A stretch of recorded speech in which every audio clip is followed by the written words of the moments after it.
Michael Jordan, the greatest to ever play. The moment that defined forever.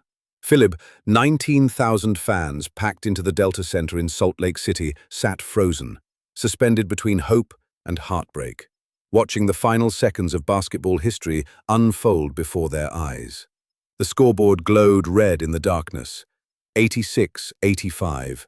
Utah Jazz leading with less than 20 seconds remaining in Game 6 of the 1998 NBA Finals. The championship hung in the balance, teetering on the edge of destiny. On the Chicago Bulls bench, head coach Phil Jackson remained motionless, his expression unreadable behind steel-rimmed glasses.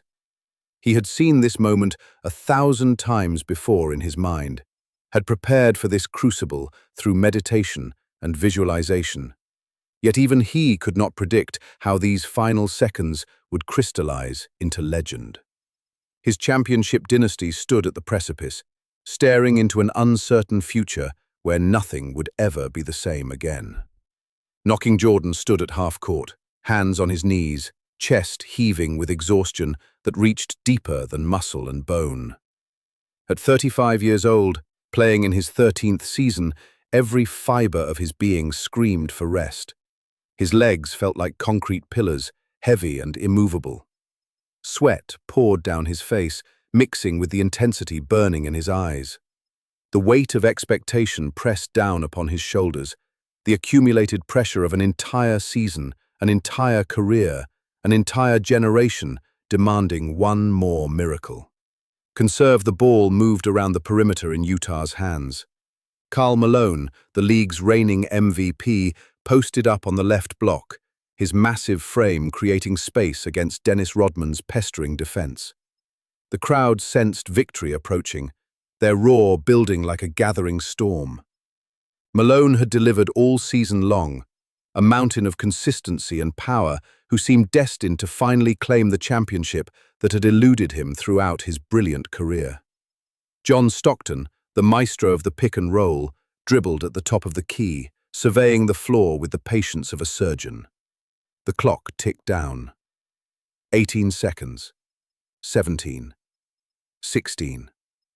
The moment stretched and compressed simultaneously, time becoming elastic in the hands of greatness. This was their moment, Utah's moment, the hometown heroes ready to complete their journey to basketball immortality. But greatness recognizes greatness across enemy lines. As Stockton lobbed the entry pass toward Malone in the post, something ancient awakened in Michael Jordan's consciousness. The fatigue vanished, replaced by a predatory focus that had defined his entire existence. His body moved before his mind could process the decision, instinct honed through 10,000 hours of preparation, taking control. Jordan left his man and streaked toward Malone like a heat-seeking missile. His timing needed to be perfect, the angle precise, the execution flawless. One fraction of a second too early, and Malone would adjust. Too late, and the ball would be beyond reach. But Jordan had spent his entire life preparing for moments when perfection was the only option. His hand slashed upward just as Malone received the ball, a cobra strike that came from nowhere and everywhere at once. The leather sphere popped loose, skittering toward the sideline. Without hesitation, without celebration, Jordan scooped up the basketball and began his final journey toward destiny. The crowd's roar transformed from celebration to horror as they watched their dreams slip away. Jordan pushed the ball up court, crossing half court with Brian Russell draped on his hip. The clock read 10 seconds, 9, 8. Jordan slowed his approach, moving into his signature isolation position on the right wing. Russell crouched in his defensive stance, determined not to become a footnote in someone else's legend. The arena held its breath once more. At 7 seconds, Jordan made his move. A crossover dribble to his right, Russell sliding with him, then the moment that would be replayed 1,000,000 times across 1,000,000 screens. Jordan's left hand reached out, perhaps making contact with Russell's hip, perhaps not. The defender stumbled backward, his balance gone, his defensive posture compromised. Space opened between attacker and defender, a window of opportunity measured in inches and milliseconds. Jordan rose. The shot left his fingertips at the top of his extension, his follow-through perfect, his wrist snapping forward with practiced precision. The ball arced through the air, rotating backward, tracing a parabolic path toward immortality. As it descended toward the rim, Jordan held his pose, right arm extended, hand dangling in the classic follow-through that had become as recognizable as his silhouette. The basketball touched nothing but net. Swish. 87-86, Bulls. 5.2 seconds remaining. But Jordan knew it was over before the ball even dropped through the cylinder. He knew because he had always known, had always believed with absolute certainty that when everything hung in the balance, when the universe demanded one more superhuman feat, he would deliver. This was not arrogance, but rather the natural state of being for someone who had transcended mere excellence and touched something greater, something eternal. The Chicago Bulls would win their 6th NBA championship in 8 years. Jordan would win his 6th Finals MVP award. Phil Jackson would retire. The dynasty would dissolve into memory and legend. But in this moment, in these final seconds, none of that mattered. What mattered was the journey that had brought him here. The boy from Brooklyn who moved to North Carolina, who was cut from his high school team, who learned and grew and suffered and triumphed until he became the standard by which all others would forever be measured. This is his story. This is the epic of Michael Jordan, the greatest to ever play the game of basketball. This is the tale of how a man became a legend, how talent met opportunity, how tragedy forged unbreakable will, and how the pursuit of excellence transformed not just a sport, but the entire world. The journey begins not in triumph, but in humble beginnings. Not in Salt Lake City, but in the streets of Brooklyn and the backyards of Wilmington, where a young boy named Mike Jordan first learned what it meant to compete, to lose, to rise again, and to never, ever accept defeat. Brooklyn Boy, Carolina Roots. February 17, 1963. Cumberland Hospital in Fort Greene, Brooklyn, New York. Dolores and James Jordan welcomed their 4th child into the world, a baby boy they named Michael Jeffrey Jordan. The city outside bustled with the energy of 5 million souls, each pursuing their own version of the American dream through crowded streets and towering buildings. But the Jordan family would not stay in New York long enough for young Michael to form memories of his birthplace. 5 years later, in 1968, James Jordan made a decision that would alter the trajectory of his family's future. A mechanic and maintenance worker by trade, he had been offered a position at a General Electric plant in Wilmington, North Carolina.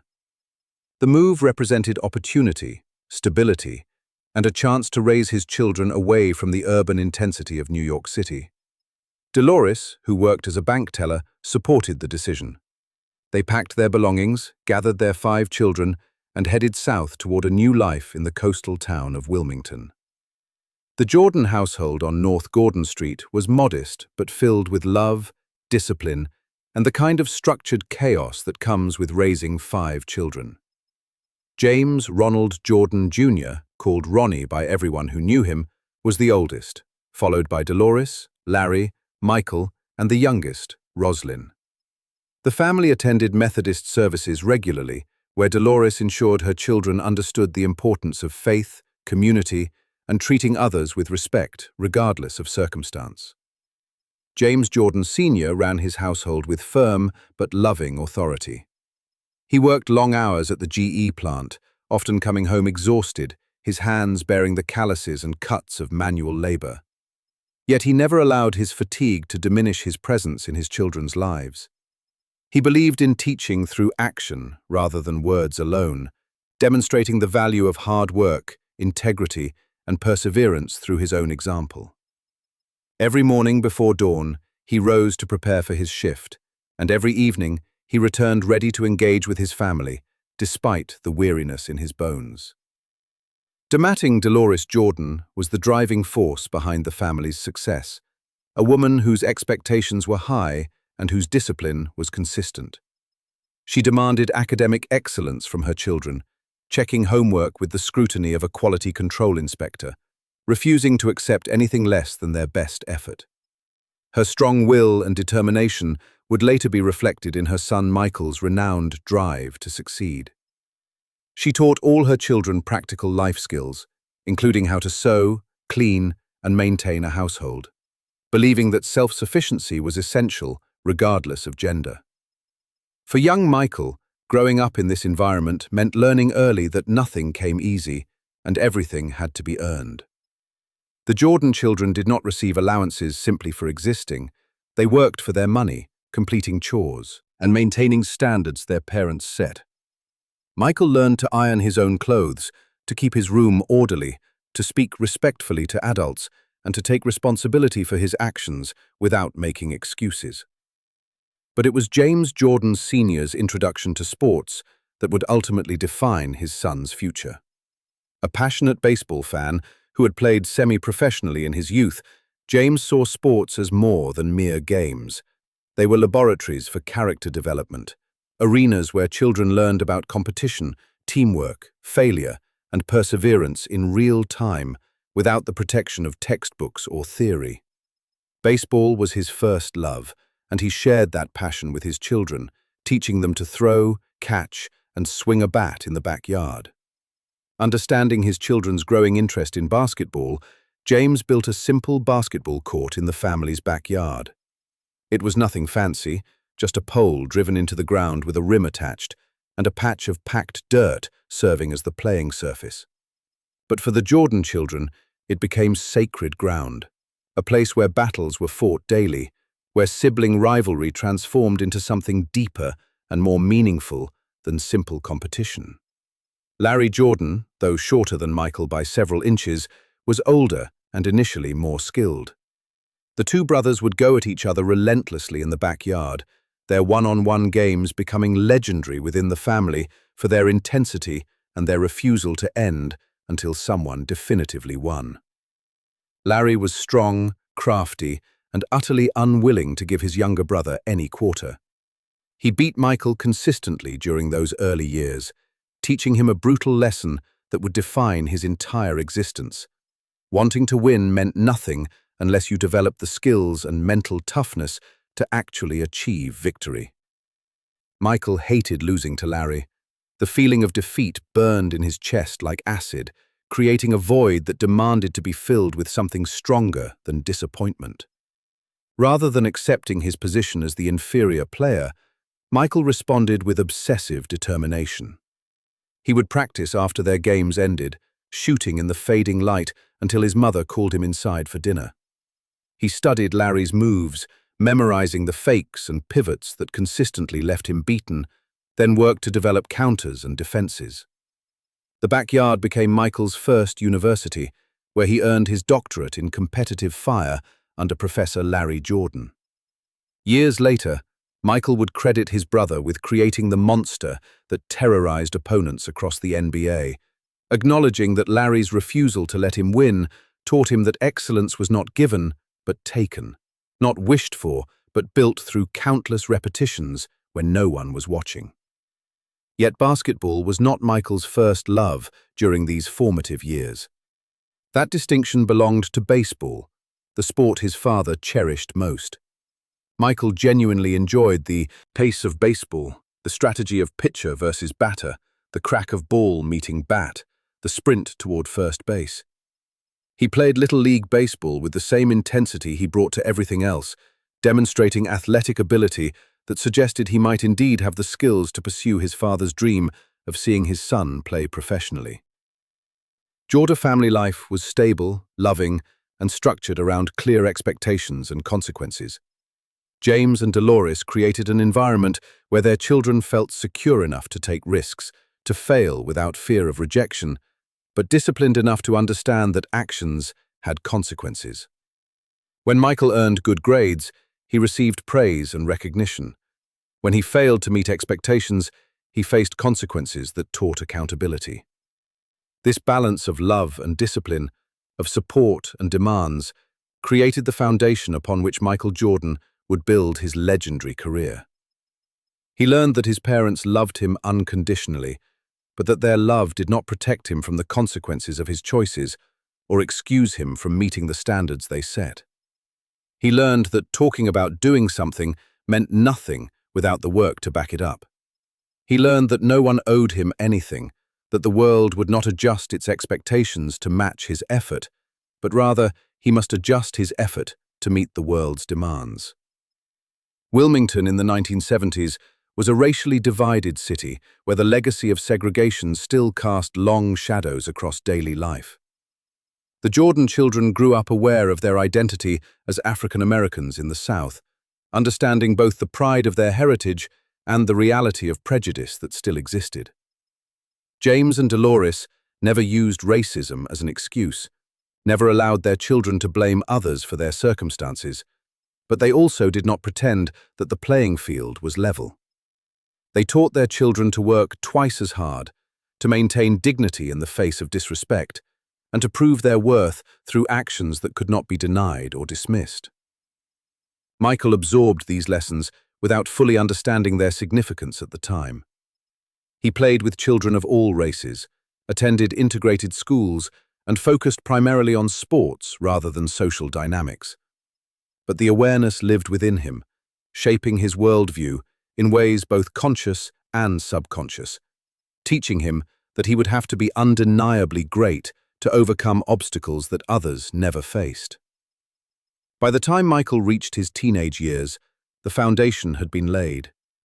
He possessed athletic gifts inherited from both parents, a competitive fire forged in backyard battles with his brother, work ethic modeled by his father, high expectations internalized from his mother, and an understanding that excellence was the only path forward. What he lacked was height, standing only 5'11" as he entered Laney High School, and the recognition that would come from his performances on the basketball court. The boy was ready to become a player, but first he would have to face rejection that would either destroy his dreams or transform them into something harder, sharper, and ultimately unstoppable. The journey from obscurity to greatness was about to begin in the most unlikely way possible, with failure, humiliation, and a list of names posted on a gymnasium wall that did not include his own. The cut that forged a champion. Autumn 1978. Laney High School in Wilmington, North Carolina. The gymnasium smelled of sweat, rubber, and the particular anxiety that comes with teenage hope meeting harsh reality. On the wall outside the coach's office hung a sheet of paper, freshly posted, containing the names of students who had made the varsity basketball team.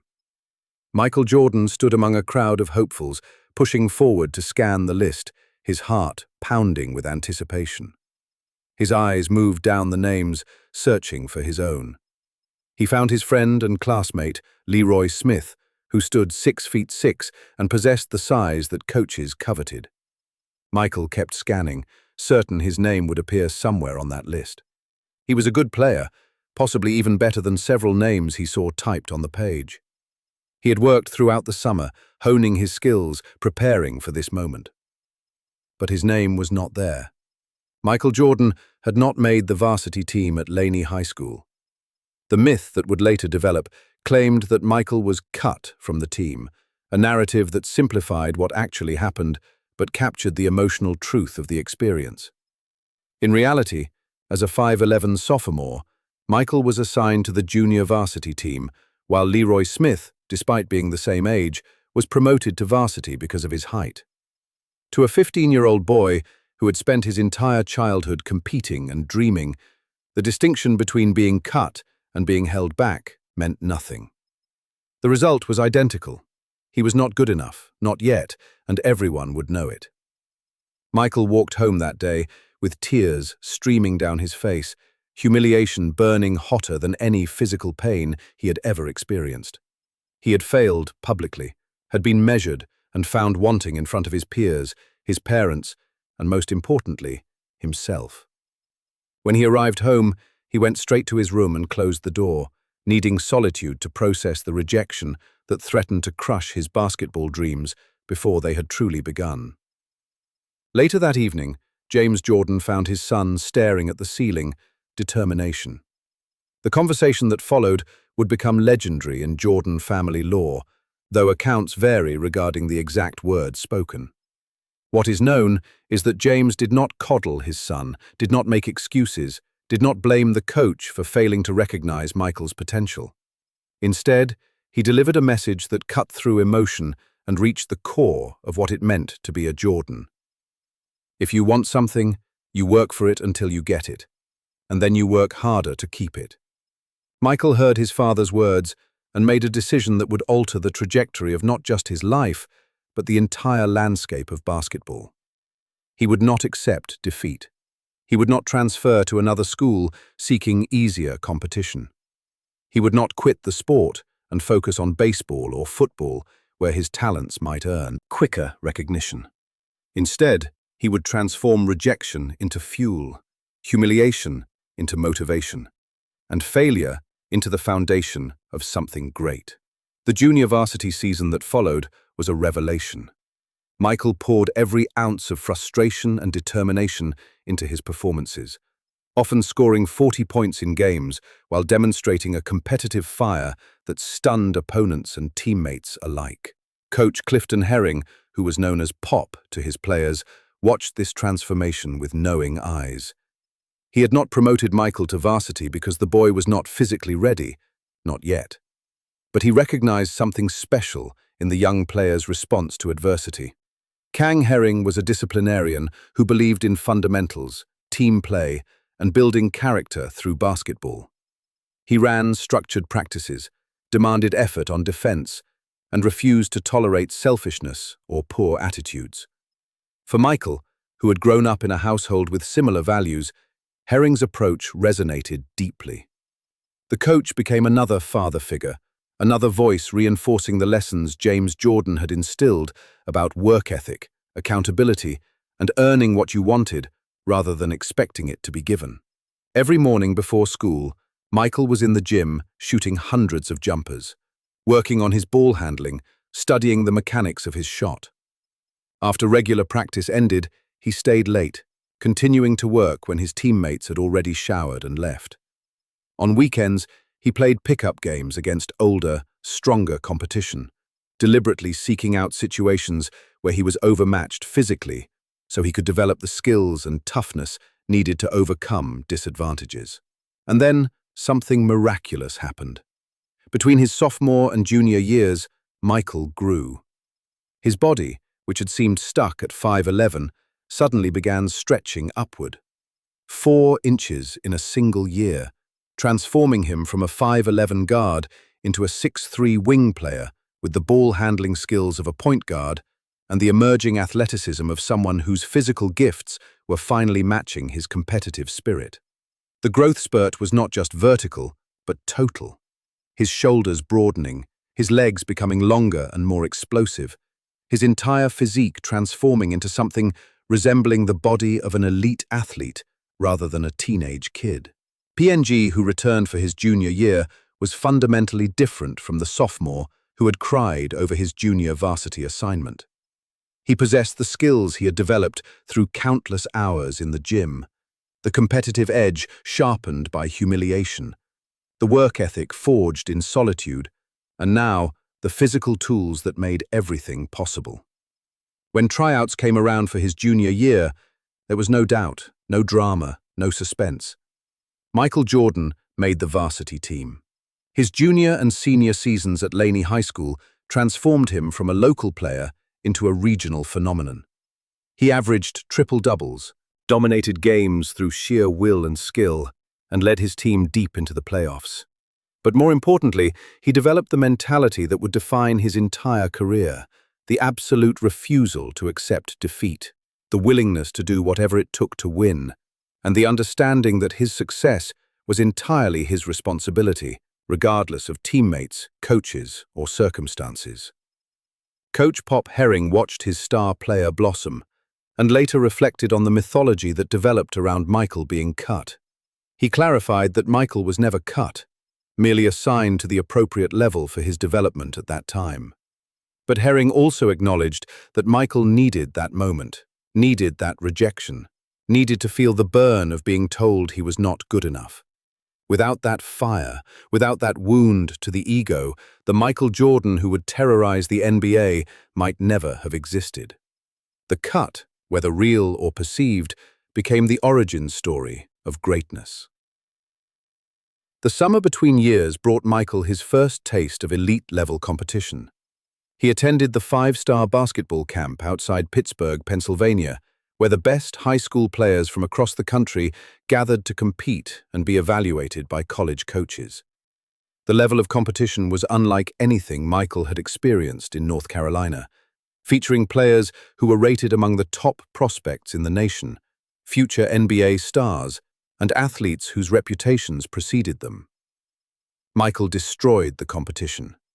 Game after game, he dominated players who were supposed to be his equals or superiors, showcasing a combination of athleticism, skill, and competitive intensity that left coaches and scouts scrambling to learn more about this kid from Wilmington. His performances were not just impressive, they were definitive, statement-making, the kind that announced the arrival of a legitimate future star. The University of North Carolina head coach Dean Smith had already been aware of Michael through his annual summer camp in Chapel Hill, where Michael had caught the attention of assistant coaches Roy Williams and Eddie Fogler. But the five-star camp cemented what those who paid attention already suspected.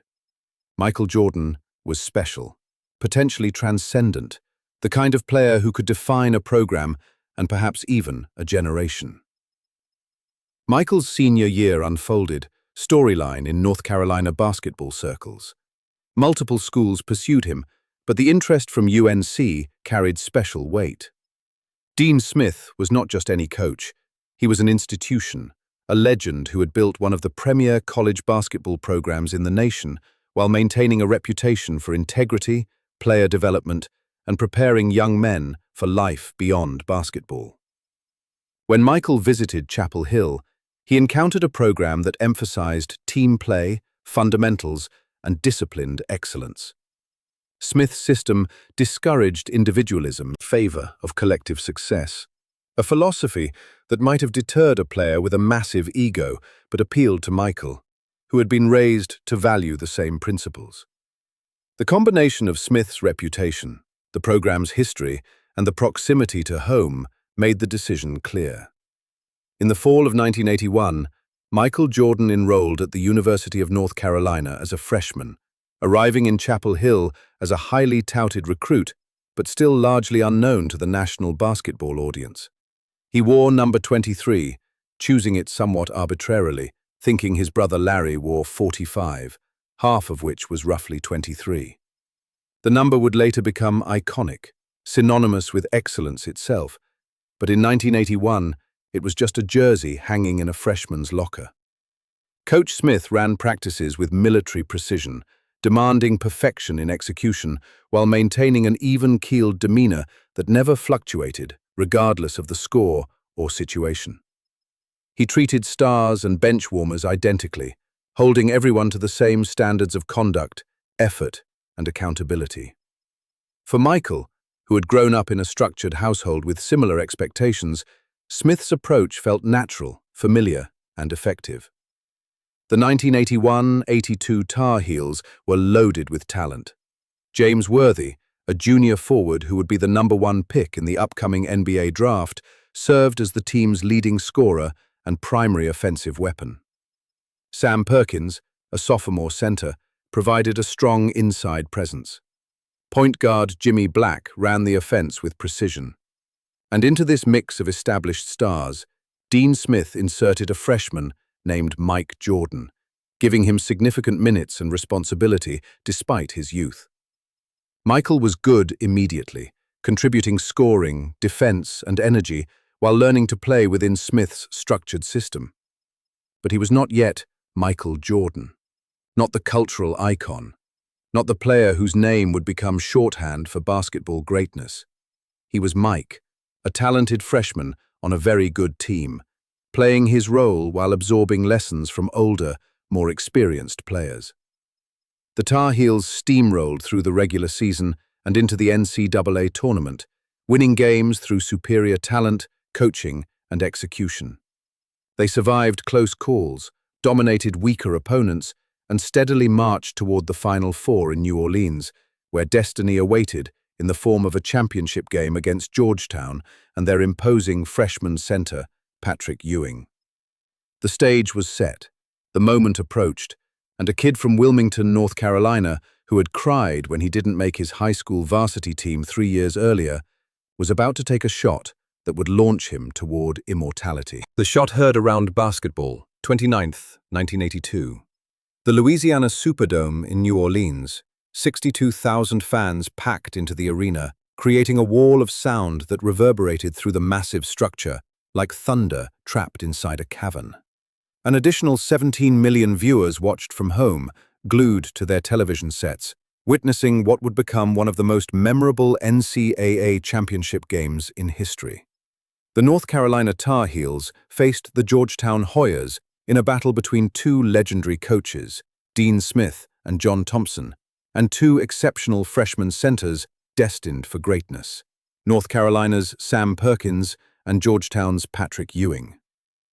Genomized the paint from the opening tip, with Ewing's imposing 7-foot presence altering every shot near the basket and establishing an intimidating atmosphere that made even simple layups feel like acts of courage. The Hoyas jumped out to an early lead, with all of North Carolina's first 8 points coming from goaltending calls on Ewing, who was so dominant that officials repeatedly ruled his blocks had come after the ball had begun its descent toward the rim. The game seesawed back and forth throughout the first half, neither team able to establish decisive control. James Worthy battled inside, using his length and athleticism to counter Ewing's size. Sam Perkins provided reliable scoring and rebounding. Jimmy Black orchestrated the offense with steady ball handling, and Michael Jordan, playing with a composure that seemed impossible for a freshman on this stage, contributed defensively and offensively without forcing anything, letting the game come to him naturally. Georgetown took a 32-31 lead into halftime, the crowd electric with anticipation for the second half. The game had all the makings of a classic. Two evenly matched teams, future NBA stars on both rosters, legendary coaches matching wits, and everything hanging in the balance with 20 minutes of basketball remaining. The second half continued the pattern of back-and-forth excellence. Sleepy Floyd, Georgetown's talented guard, hit crucial shots when the Hoyas needed baskets. Worthy answered for North Carolina, attacking the rim with fearless abandon. The lead changed hands 13 times over the course of the game, neither team able to deliver the knockout blow that would break their opponent's will. Every basket was answered, every run countered, every momentum swing met with a response. With under 4 minutes remaining, the game remained tight, the tension in the Superdome reaching levels that felt almost unbearable. Dean Smith employed his four corners offense, a strategy designed to spread the floor, force Georgetown out of their defensive comfort zone, and create high-percentage scoring opportunities through patient ball movement. The tactic worked initially, with North Carolina taking a 61-58 lead. But Georgetown would not fold. They were champions in spirit, if not yet in reality, and they responded with the kind of basketball that had defined their season. Sleepy Floyd hit a jump shot to bring the Hoyas within one. After a North Carolina turnover, Floyd connected again, giving Georgetown a 62-61 lead with under a minute remaining. The Hoyas' bench erupted, their fans roared, and the dream of a national championship seemed within reach. Dean Smith called timeout with 32 seconds remaining, gathering his team around him in a huddle while 62,000 fans created a deafening wall of noise. In the chaos, Smith remained calm, his voice measured and clear as he drew up a play. The primary option would be a look for James Worthy inside.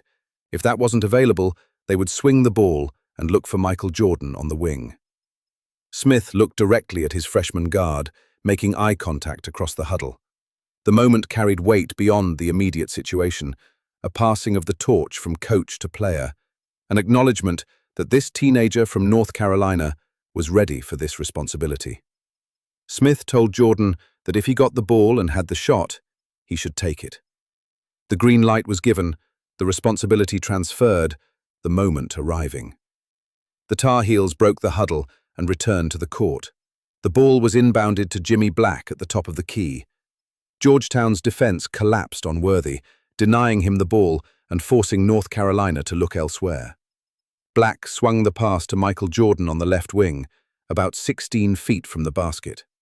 The ball arrived in Jordan's hands with 17 seconds showing on the clock.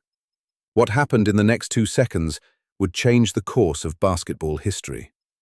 Jordan caught the ball in his shooting pocket, his form perfect from countless hours of practice in the Laney High School gym before dawn, from shooting until darkness fell in his backyard, from every repetition he had made after his teammates went home and he stayed late working on his craft.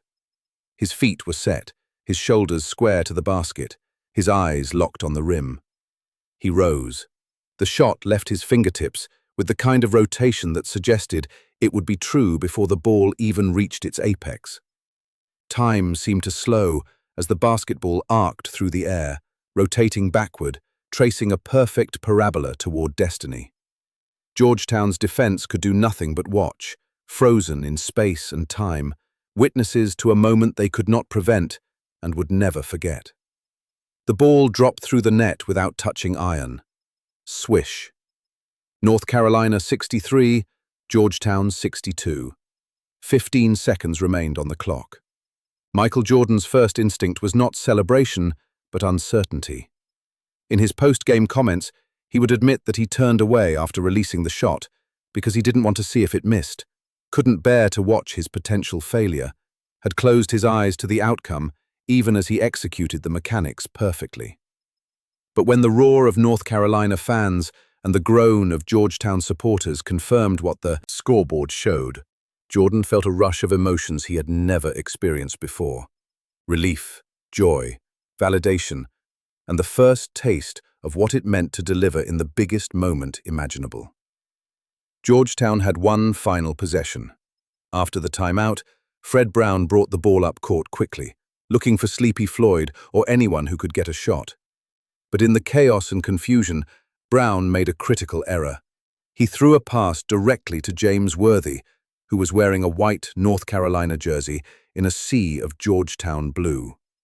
Worthy was fouled immediately, and though he missed both free throws, Floyd's desperation heave at the buzzer fell short. North Carolina had won the national championship. Dean Smith finally had his title after 21 years of building one of the most successful programs in college basketball, erasing the narrative that he couldn't win the big one. James Worthy, who had scored 28 points on 13 of 17 shooting, was named the tournament's most outstanding player. But the shot that everyone would remember, the moment that would be replayed countless times over the next 4 decades, belonged to the freshman wearing number 23. In the locker room afterward, as champagne sprayed and players celebrated, Michael Jordan sat quietly for a moment, processing what had just happened. He had made the biggest shot of his life on the biggest stage imaginable, had delivered when his team needed him most, had proven to himself and the world that he belonged among the elite players in college basketball. The confidence surge he felt in that moment was almost physical, a transformation occurring in real time as he realized that pressure was not something to fear, but rather to embrace. Not an obstacle, but an opportunity. Years later, Jordan would reflect on that shot as the turning point in his life. Before the shot, he was Mike Jordan, a talented freshman guard. After the shot, he became Michael Jordan, a name rather than just a kid. The confidence he gained from making that basket with 15 seconds left in the national championship game would never leave him, would carry through the rest of his college career and into the NBA, would become the foundation of the unshakable self-belief that would define his professional career. The next day, returning to Chapel Hill, Michael Jordan rode in a parade celebrating the Tar Heels championship. People lined the streets, cheering and waving, celebrating not just a basketball victory, but a moment of collective joy that transcended sport.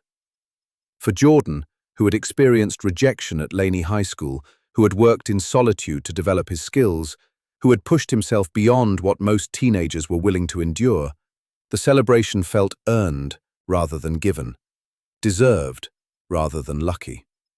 Homeless. He would spend 2 more seasons at North Carolina, continuing to develop his game under Coach Smith's tutelage. He would average 17.7 points per game over his 3 college seasons, would be named College Player of the Year in both his sophomore and junior years, would help the Tar Heels compete at the highest level. But he would never win another national championship in college, never recapture that moment of perfection in New Orleans. In the spring of 1984, after his junior season, Michael Jordan declared for the NBA draft. Coach Smith supported the decision, understanding that his star player had nothing left to prove in college basketball and everything to gain by turning professional.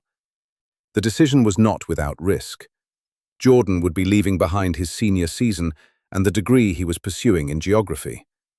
But the pull of the NBA was too strong, the opportunity too clear, the timing too perfect to ignore. Confiscated 1984, the NBA draft was held at Madison Square Garden in New York City. But Michael Jordan was not in attendance. Instead, he was in Bloomington, Indiana, training with the Olympic team under coach Bobby Knight, preparing to represent the United States in the Summer Olympics in Los Angeles. He would watch the draft proceedings on television, while his fate was decided by NBA executives who held the power to change his life forever. The Houston Rockets held the first pick and selected Hakeem Olajuwon, the dominant center from the University of Houston. This was widely expected, a logical choice for a team desperately needing a presence in the paint. The second pick belonged to the Portland Trail Blazers, who agonized over their decision before selecting Sam Bowie, a 7'1" center from the University of Kentucky who had shown tremendous potential when healthy, but had battled leg injuries throughout his college career. Portland's choice would go down as one of the most infamous draft decisions in sports history. But at the time, it made sense, according to conventional basketball wisdom. The Blazers already had Clyde Drexler, a talented young guard, and felt they needed a center to compete with the dominant big men of the era. They valued position scarcity over talent evaluation, a decision that seemed defensible until it became indefensible through the ruthless judgment of hindsight. The Chicago Bulls, picking third, faced no such dilemma. General manager Rod Thorne, who held the future of the franchise in his hands, had tried desperately to trade the pick for an established center. He had engaged in negotiations with multiple teams, searching for someone who could fill the massive hole in the middle of the Bulls' roster that had plagued them for years. But no deal materialized that met his requirements, and as the draft approached, Thorne accepted that he would be selecting a guard with the 3rd overall pick. When Commissioner David Stern stepped to the podium and announced that the Chicago Bulls selected Michael Jordan from the University of North Carolina, the trajectory of the NBA was altered forever, though few people understood it at the time. Jordan would go on to become not just a great player, but the greatest player. Not just a champion, but the standard against which all champions would be measured.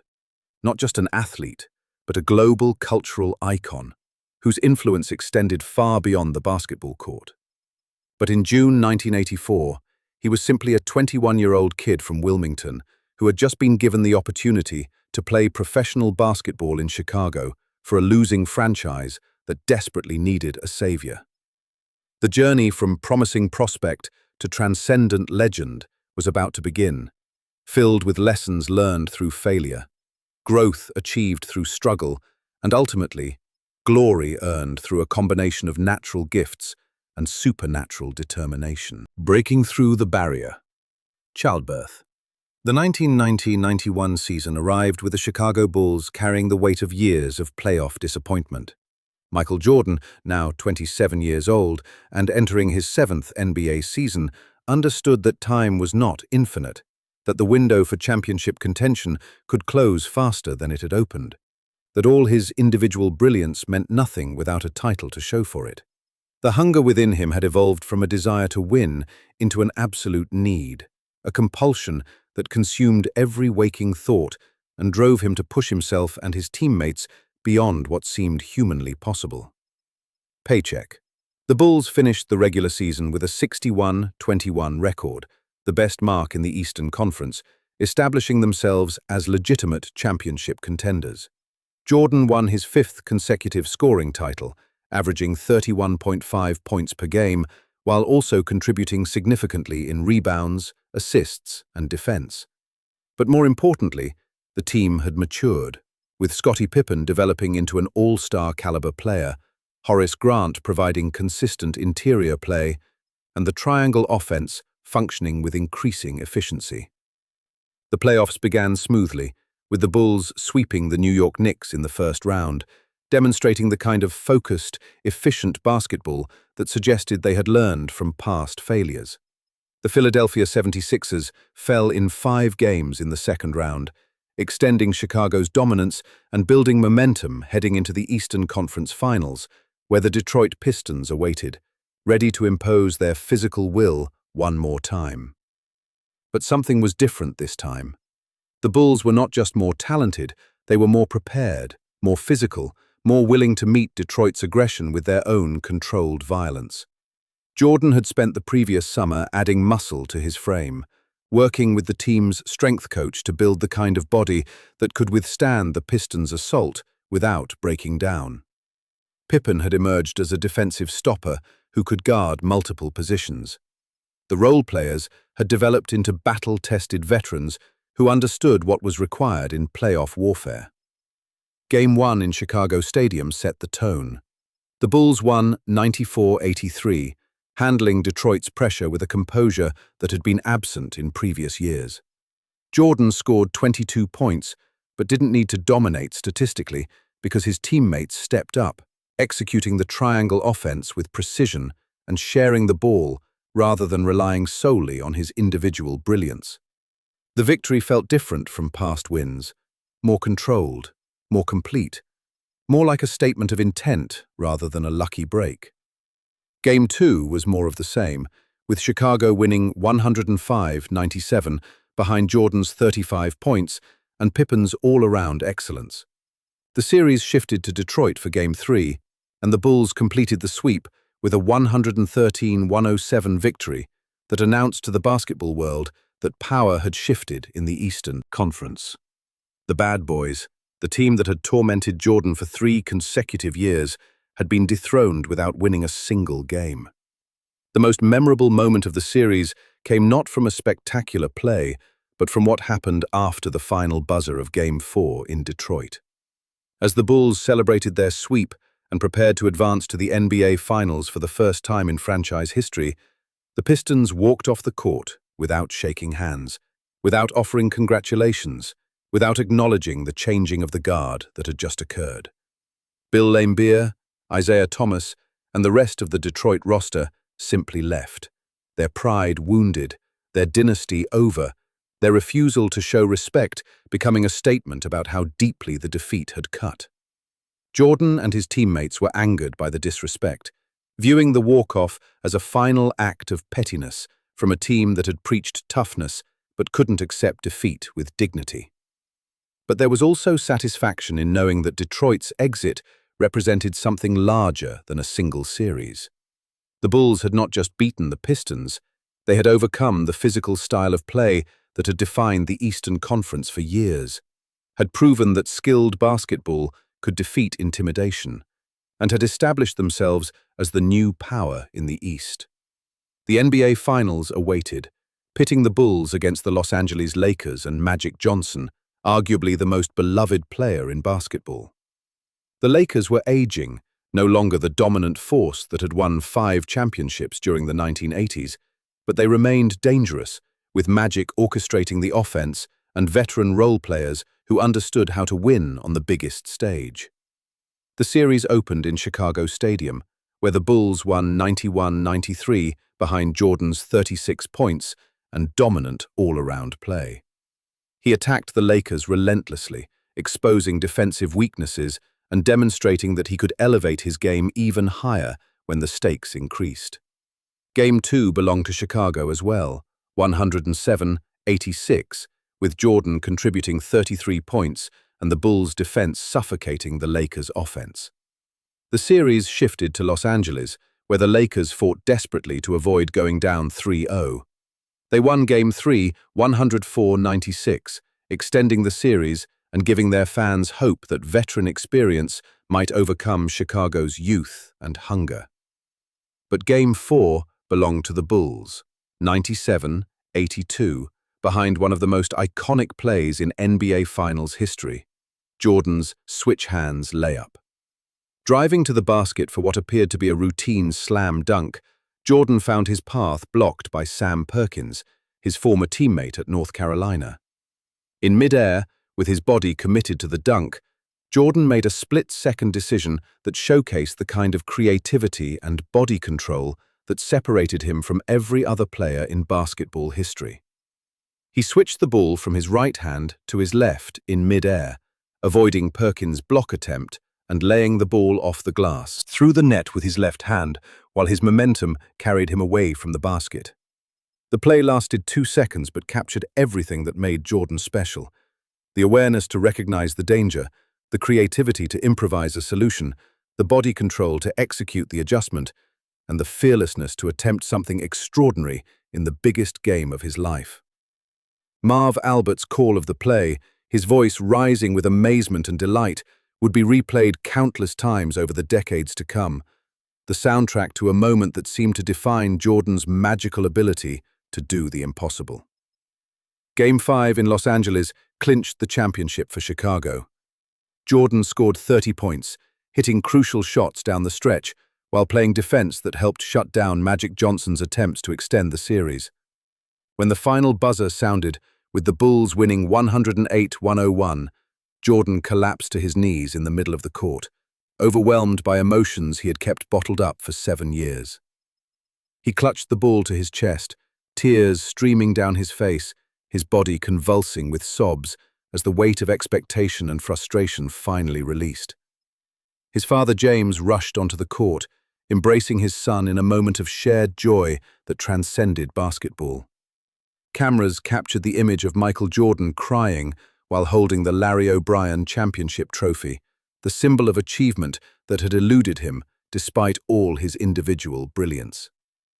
Jordan was named Finals MVP, averaging 31.2 points, 11.4 assists, 6.6 rebounds, 2.8 steals, and 1.4 blocks per game across the 5-game series. But the statistics paled in comparison to what the championship meant personally.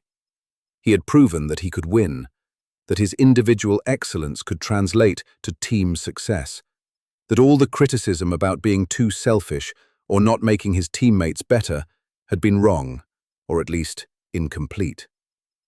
The celebration continued in Chicago, where millions of fans lined the streets for a championship parade, the first in Bulls franchise history.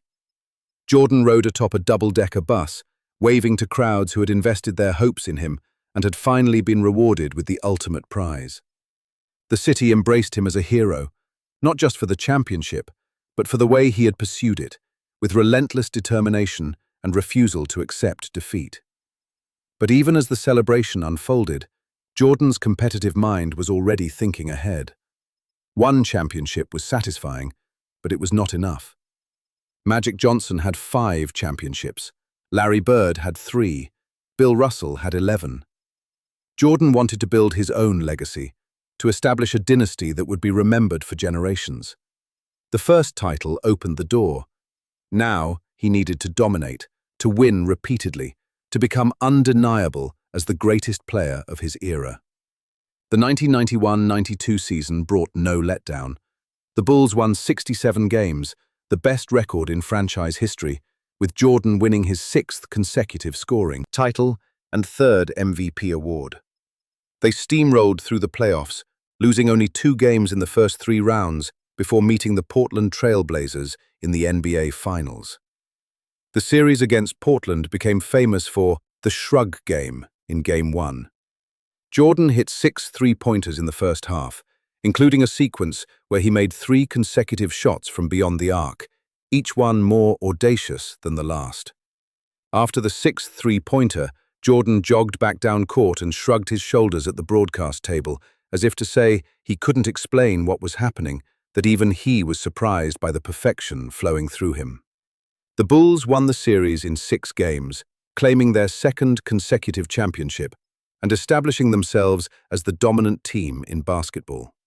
Jordan averaged 35.8 points in the finals, earning his second consecutive Finals MVP award and cementing his status as the best player in the world. But what impressed observers most was not just his scoring, but his evolution as a complete player, demonstrating improved passing, enhanced defensive intensity, and greater trust in his teammates. The 1992-93 season brought a three-peat, something only the Boston Celtics and Lakers had accomplished during the modern era.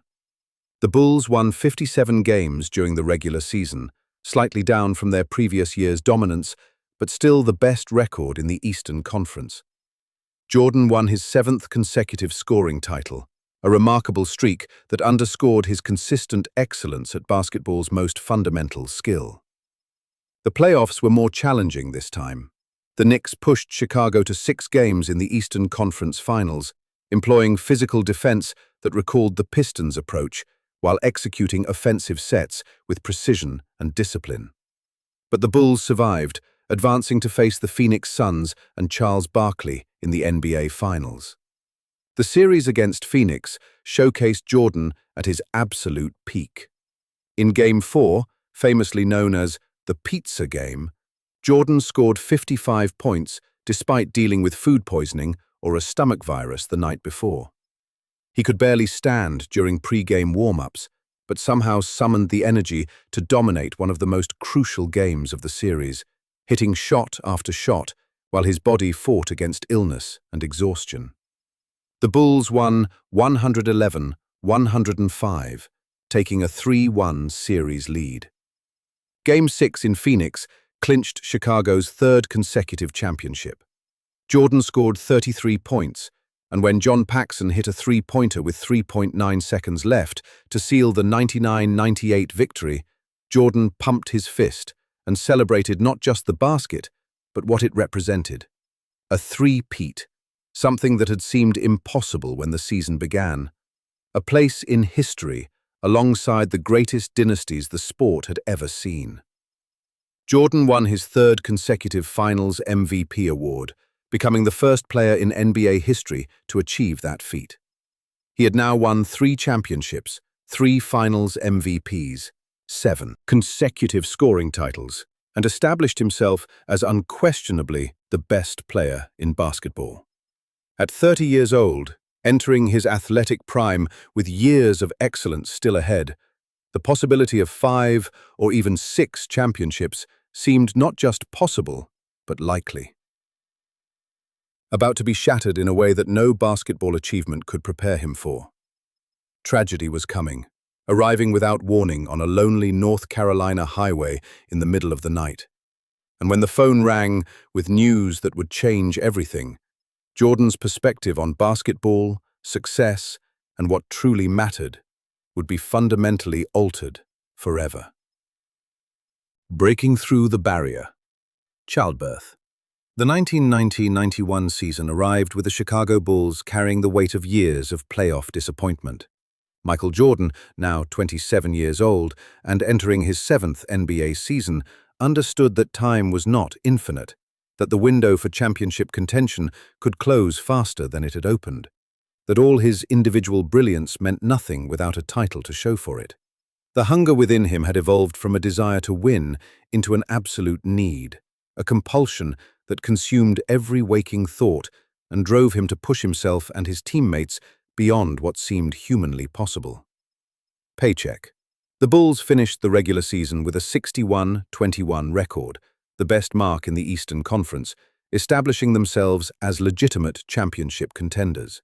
Jordan won his 5th consecutive scoring title, averaging 31.5 points per game, while also contributing significantly in rebounds, assists, and defense.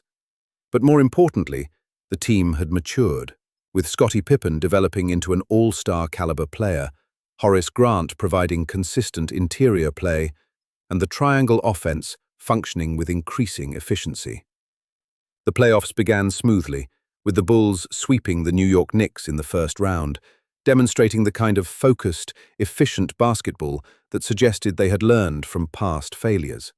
The Philadelphia 76ers fell in 5 games in the second round, extending Chicago's dominance and building momentum heading into the Eastern Conference Finals, where the Detroit Pistons awaited, ready to impose their physical will one more time. But something was different this time.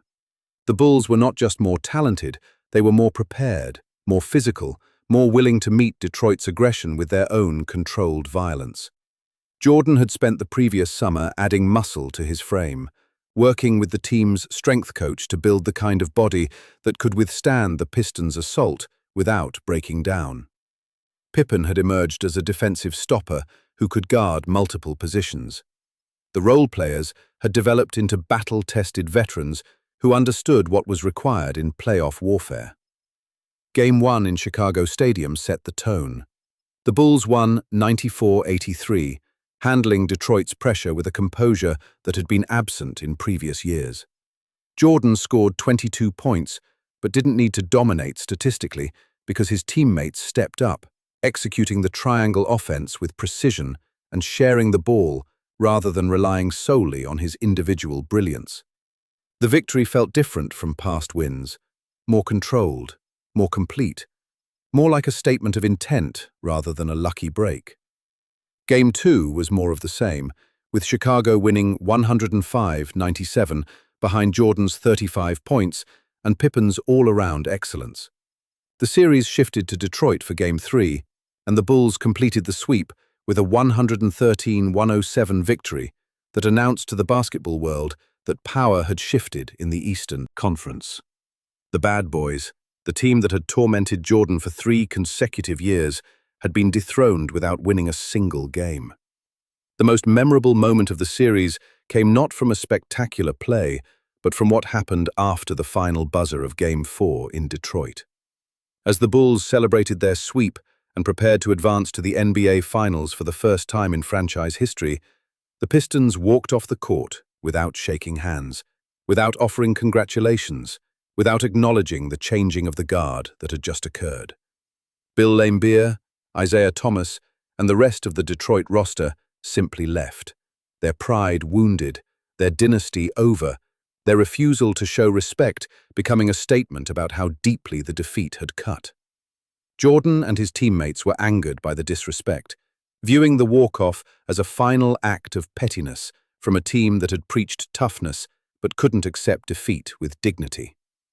But there was also satisfaction in knowing that Detroit's exit represented something larger than a single series. The Bulls had not just beaten the Pistons, they had overcome the physical style of play that had defined the Eastern Conference for years, had proven that skilled basketball could defeat intimidation, and had established themselves as the new power in the East. The NBA Finals awaited, pitting the Bulls against the Los Angeles Lakers and Magic Johnson, arguably the most beloved player in basketball. The Lakers were aging, no longer the dominant force that had won 5 championships during the 1980s, but they remained dangerous, with Magic orchestrating the offense and veteran role players who understood how to win on the biggest stage. The series opened in Chicago Stadium, where the Bulls won 91-93 behind Jordan's 36 points and dominant all-around play. He attacked the Lakers relentlessly, exposing defensive weaknesses and demonstrating that he could elevate his game even higher when the stakes increased.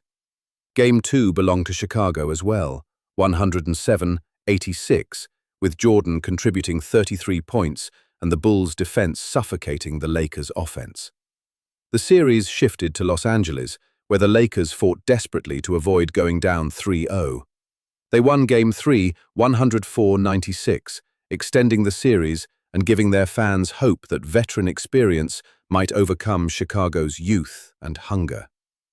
But Game 4 belonged to the Bulls, 97-82, behind one of the most iconic plays in NBA Finals history, Jordan's switch hands layup. Driving to the basket for what appeared to be a routine slam dunk, Jordan found his path blocked by Sam Perkins, his former teammate at North Carolina.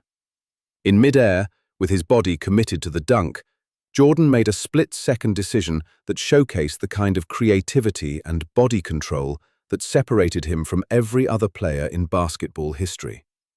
He switched the ball from his right hand to his left in mid-air, avoiding Perkins' block attempt and laying the ball off the glass through the net with his left hand, while his momentum carried him away from the basket.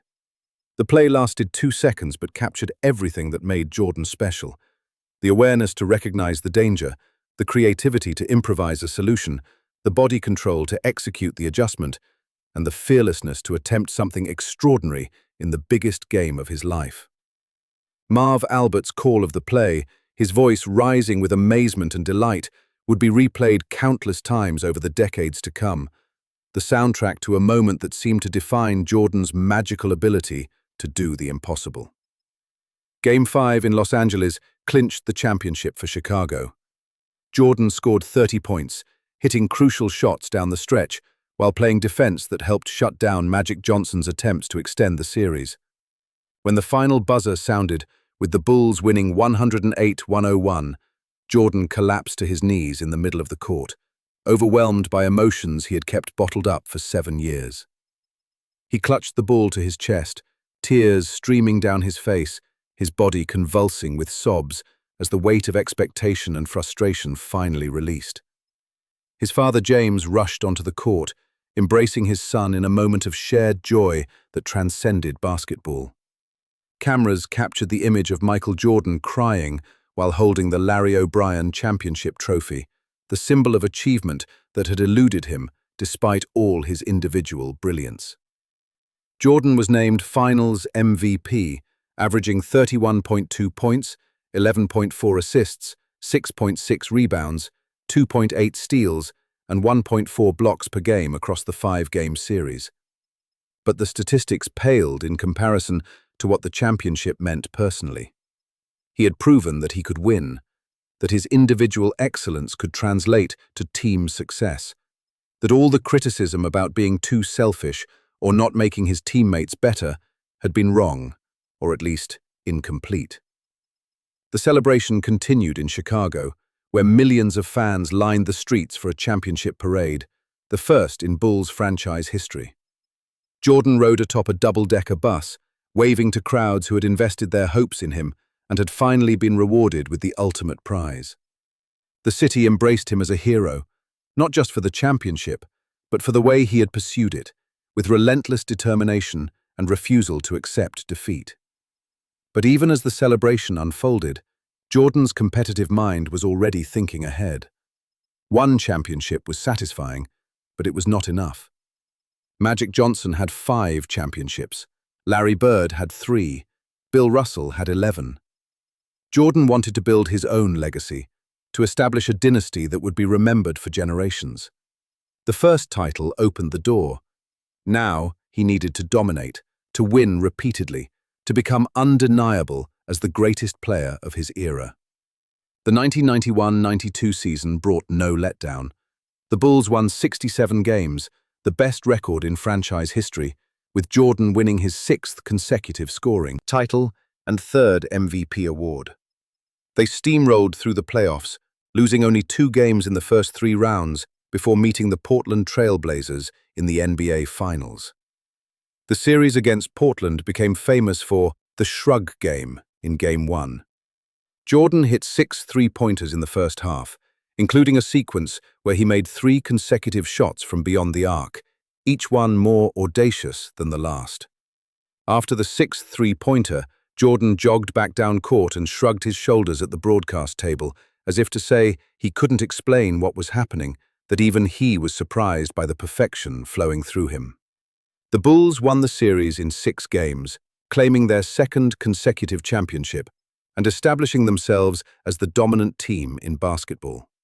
Jordan averaged 35.8 points in the finals, earning his 2nd consecutive Finals MVP award and cementing his status as the best player in the world. But what impressed observers most was not just his scoring, but his evolution as a complete player, demonstrating improved passing, enhanced defensive intensity, and greater trust in his teammates. The 1992-93 season brought a three-peat, something only the Boston Celtics and Lakers had accomplished during the modern era. The Bulls won 57 games during the regular season, slightly down from their previous year's dominance, but still the best record in the Eastern Conference. Jordan won his 7th consecutive scoring title, a remarkable streak that underscored his consistent excellence at basketball's most fundamental skill. The playoffs were more challenging this time.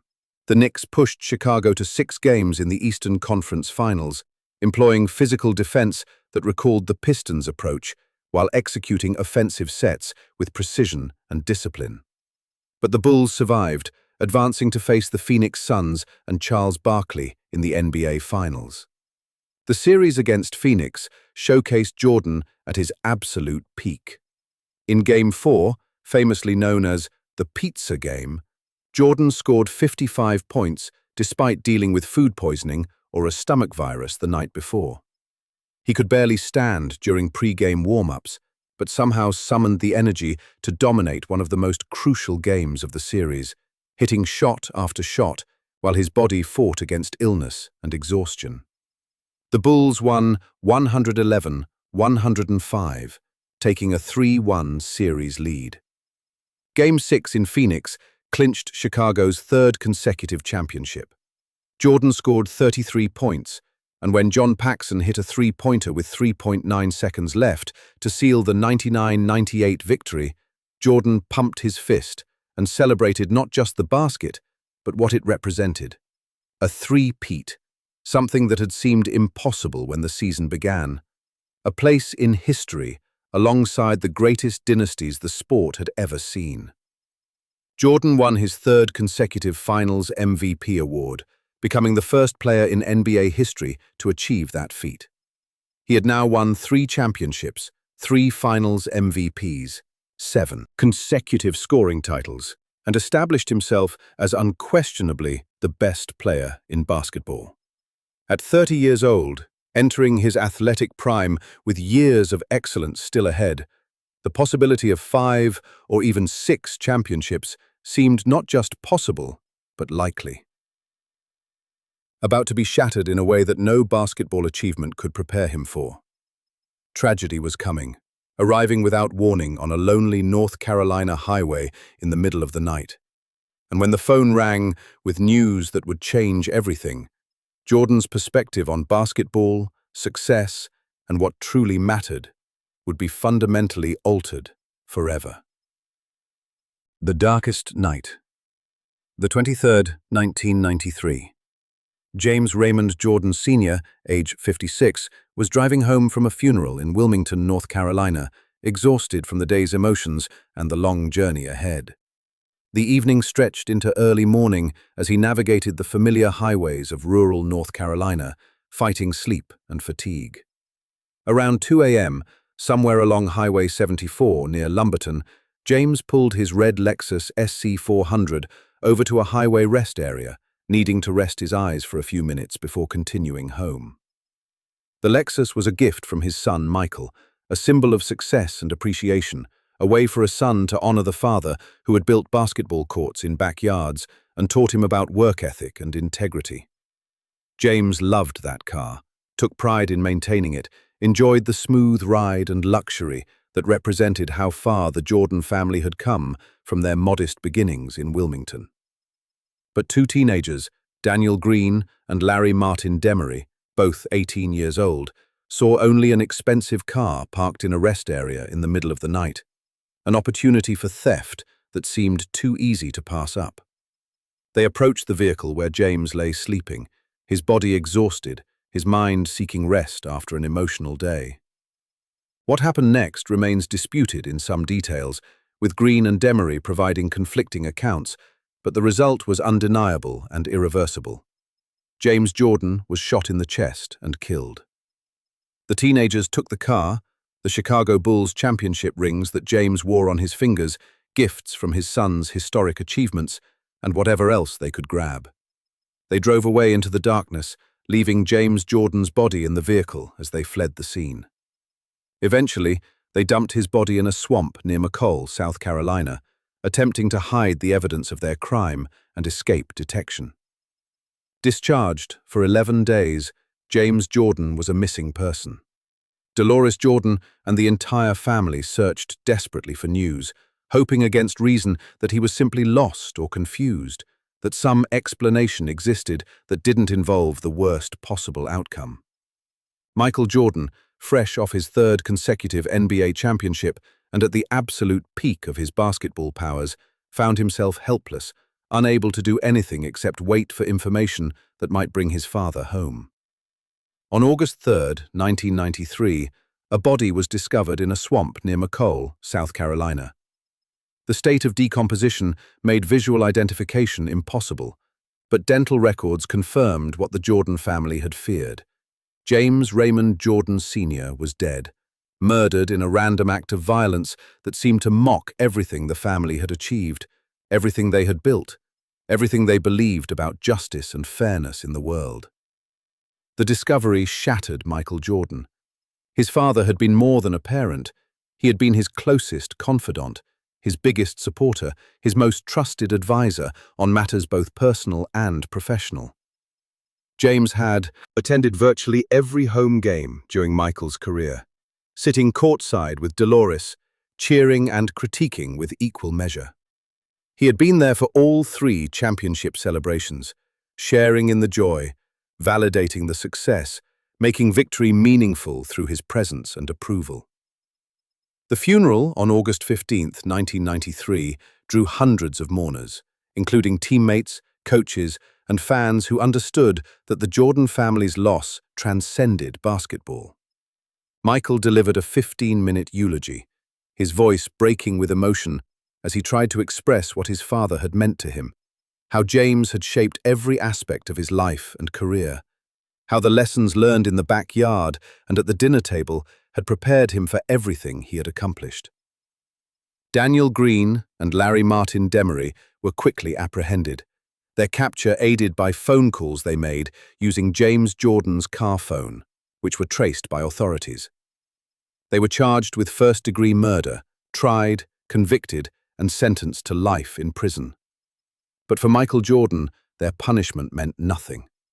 No sentence could bring his father back. No justice could undo the random violence that had stolen James from his family.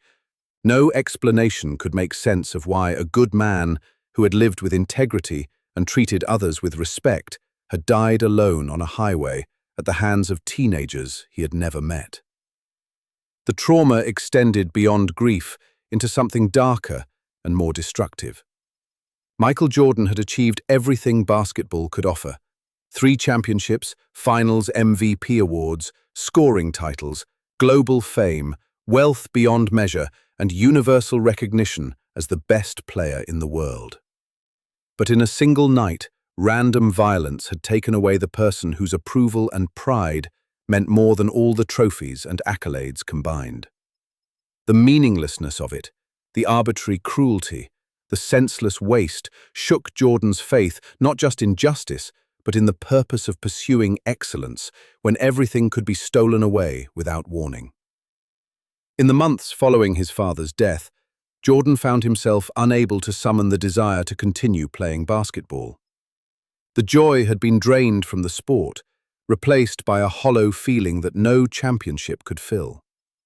He had proven everything he needed to prove, had climbed to the absolute pinnacle of his profession, had established himself as the greatest player of his generation. What more was there to accomplish? What goal remained that could possibly motivate him to continue grinding through 82-game seasons and brutal playoff series? On October 6, 1993, just 2 months after burying his father, Michael Jordan held a press conference in Chicago to announce his retirement from professional basketball. The sports world reacted with shock and disbelief. Jordan was 30 years old, entering what should have been his absolute prime, coming off 3 consecutive championships with the potential to win several more. Walking away at this moment seemed incomprehensible, a waste of talent and opportunity that defied logic.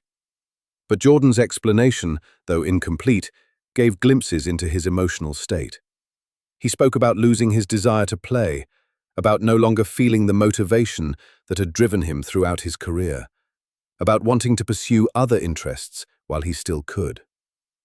He did not explicitly connect his retirement to his father's murder, maintaining some privacy around his grief, even as everyone understood that James Jordan's death was the primary factor in his decision.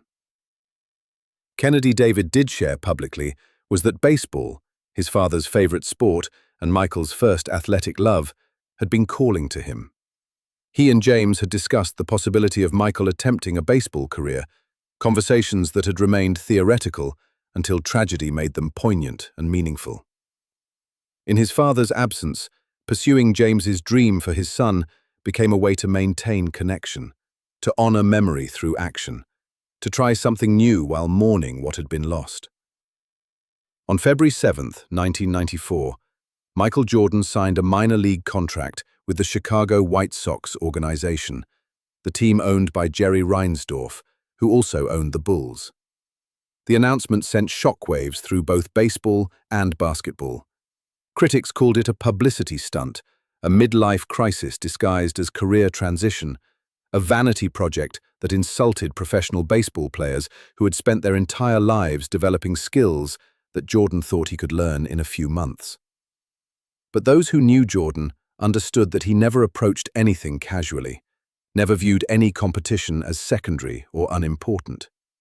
He was serious about baseball, committed to proving that he could compete at a professional level, willing to accept failure and humiliation if that was the price of trying. Spring training with the White Sox revealed both his natural athleticism and his significant deficits in baseball-specific skills. He could run, jump, and throw with power, but hitting major league-level pitching was an entirely different challenge that would require years of dedicated practice. The White Sox assigned Jordan to the Birmingham Barons, their Double-A affiliate in the Southern League, a decision that placed him 2 levels below the major leagues, competing against prospects who had spent years in professional baseball's development system. The assignment was generous given his skill level, but also realistic. Jordan was not ready for Triple-A baseball, much less the major leagues, and everyone involved understood that this was as much about personal journey as athletic achievement. The 1994 season with the Birmingham Barons was difficult, humbling, and occasionally brutal. Jordan batted .202 with 3 home runs, 51 RBIs, and 30 stolen bases in 127 games. He struck out 114 times, nearly 1 strikeout per game, struggling particularly against breaking pitches and advanced pitching strategies. Baseball fans and media members who came to games looking for disaster were sometimes rewarded with awkward at-bats and defensive mistakes that confirmed their skepticism about Jordan's baseball abilities. But others saw something different. A man at peace, genuinely enjoying competition without the weight of expectations or championship pressure, rediscovering joy in sports by removing the stakes and pressure that had defined his basketball career. Jordan spoke about hearing his father's voice in his head, imagining what advice James would give about hitting mechanics or mental approach. The baseball experiment became a form of therapy, a way to maintain connection with his father while working through grief that had no clear resolution. 1994 season, enduring bus trips to minor league cities, staying in modest hotels, eating fast food, living the unglamorous life of a minor league baseball player without complaint or requests for special treatment. His teammates appreciated his genuine effort and lack of pretension, while fans who came expecting to mock him often left impressed by his dedication and refusal to quit despite obvious struggles. Foreclosure. The 1994 Major League Baseball strike, which began in August and eventually cancelled the World Series, ended Jordan's plans to continue playing baseball through the Fall Arizona League.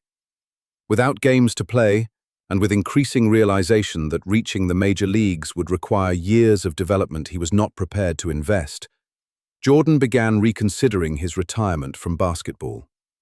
Meanwhile, the Chicago Bulls had struggled without him. Scottie Pippen had emerged as a legitimate star, leading the team to 55 wins during the 1993-94 season. But they fell short in the playoffs, losing to the New York Knicks in the Eastern Conference semi-finals. The 1994-95 season began with similar results: competitive basketball, but lacking the championship edge that Jordan had provided.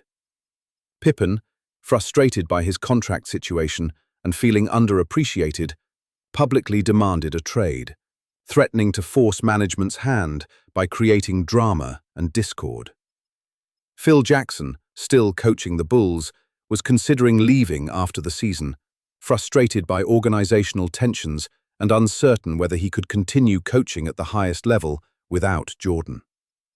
The dynasty that had won 3 consecutive championships appeared on the verge of dissolving entirely, the pieces scattering before the Bulls could explore how much more they might achieve together.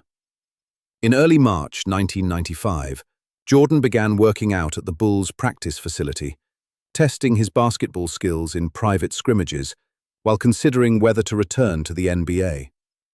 The rust was evident initially, but his competitive fire reignited with each workout, the joy of basketball returning as grief over his father's death began transitioning from acute trauma into chronic sorrow that would always exist but no longer paralyzed him completely.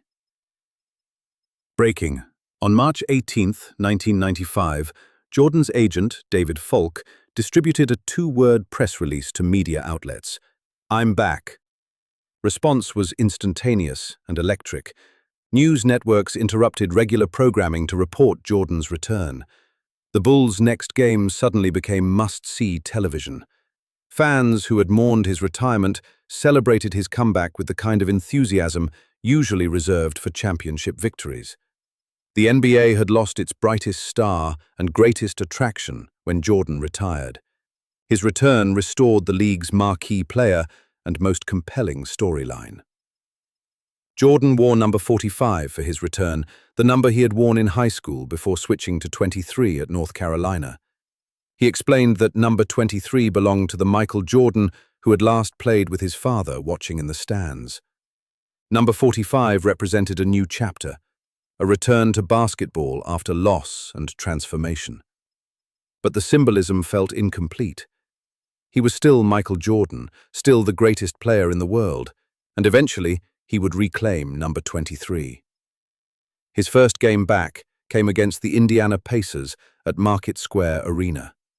Jordan scored 19 points on 7 of 28 shooting, with 6 rebounds and 6 assists in an overtime loss.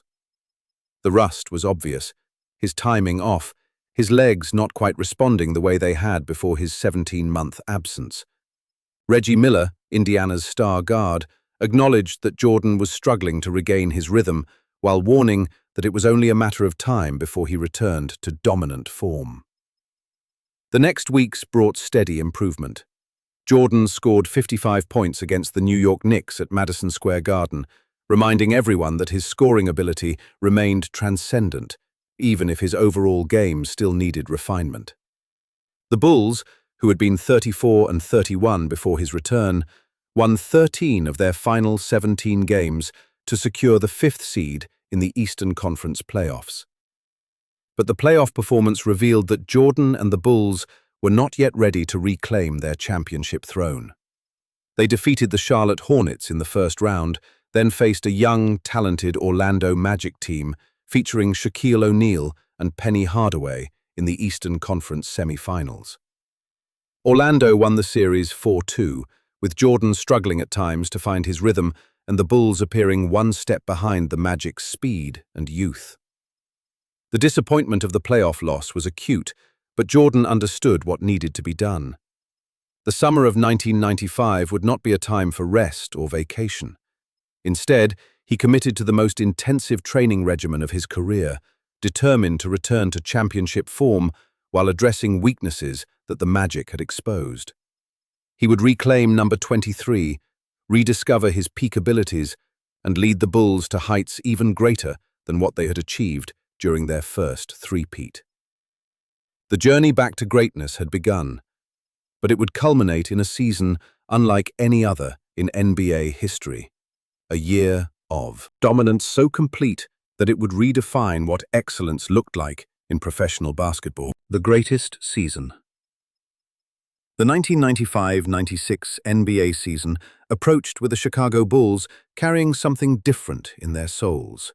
A hunger sharpened by failure, a desire to prove that Jordan's comeback was not a mistake and that the dynasty could be revived rather than merely remembered.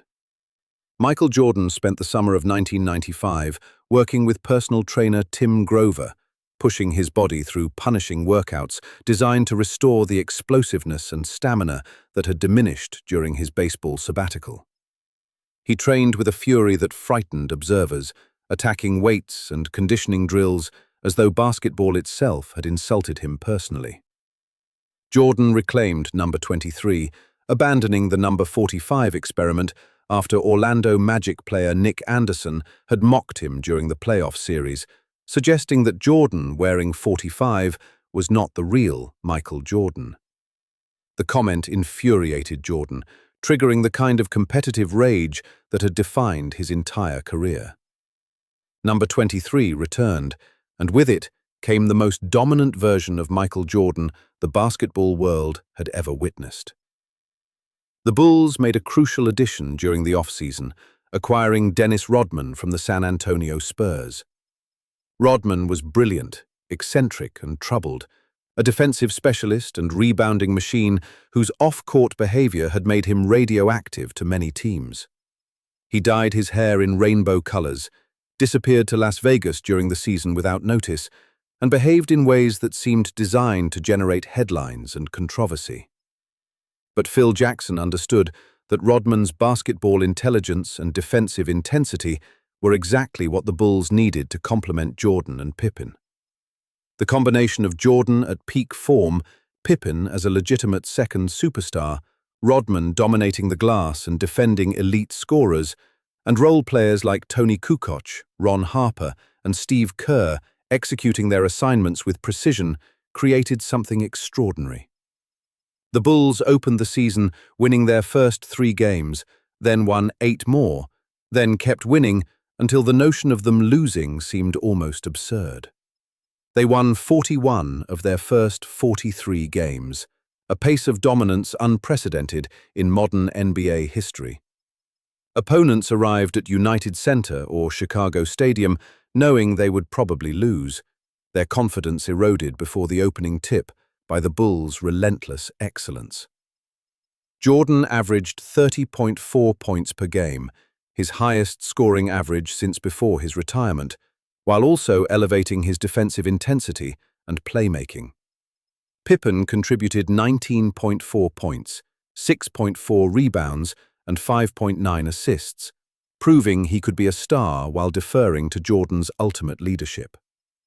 Rodman grabbed 14.9 rebounds per game, a staggering total that gave Chicago second-chance opportunities while denying opponents any easy baskets. Forged, the season became a spectacle, with each game feeling like a performance art piece showcasing basketball at its highest level. The Bulls did not just win, they dominated, demoralized, and destroyed opponents through a combination of lockdown defense, precision offense, and mental toughness that never wavered, regardless of circumstance.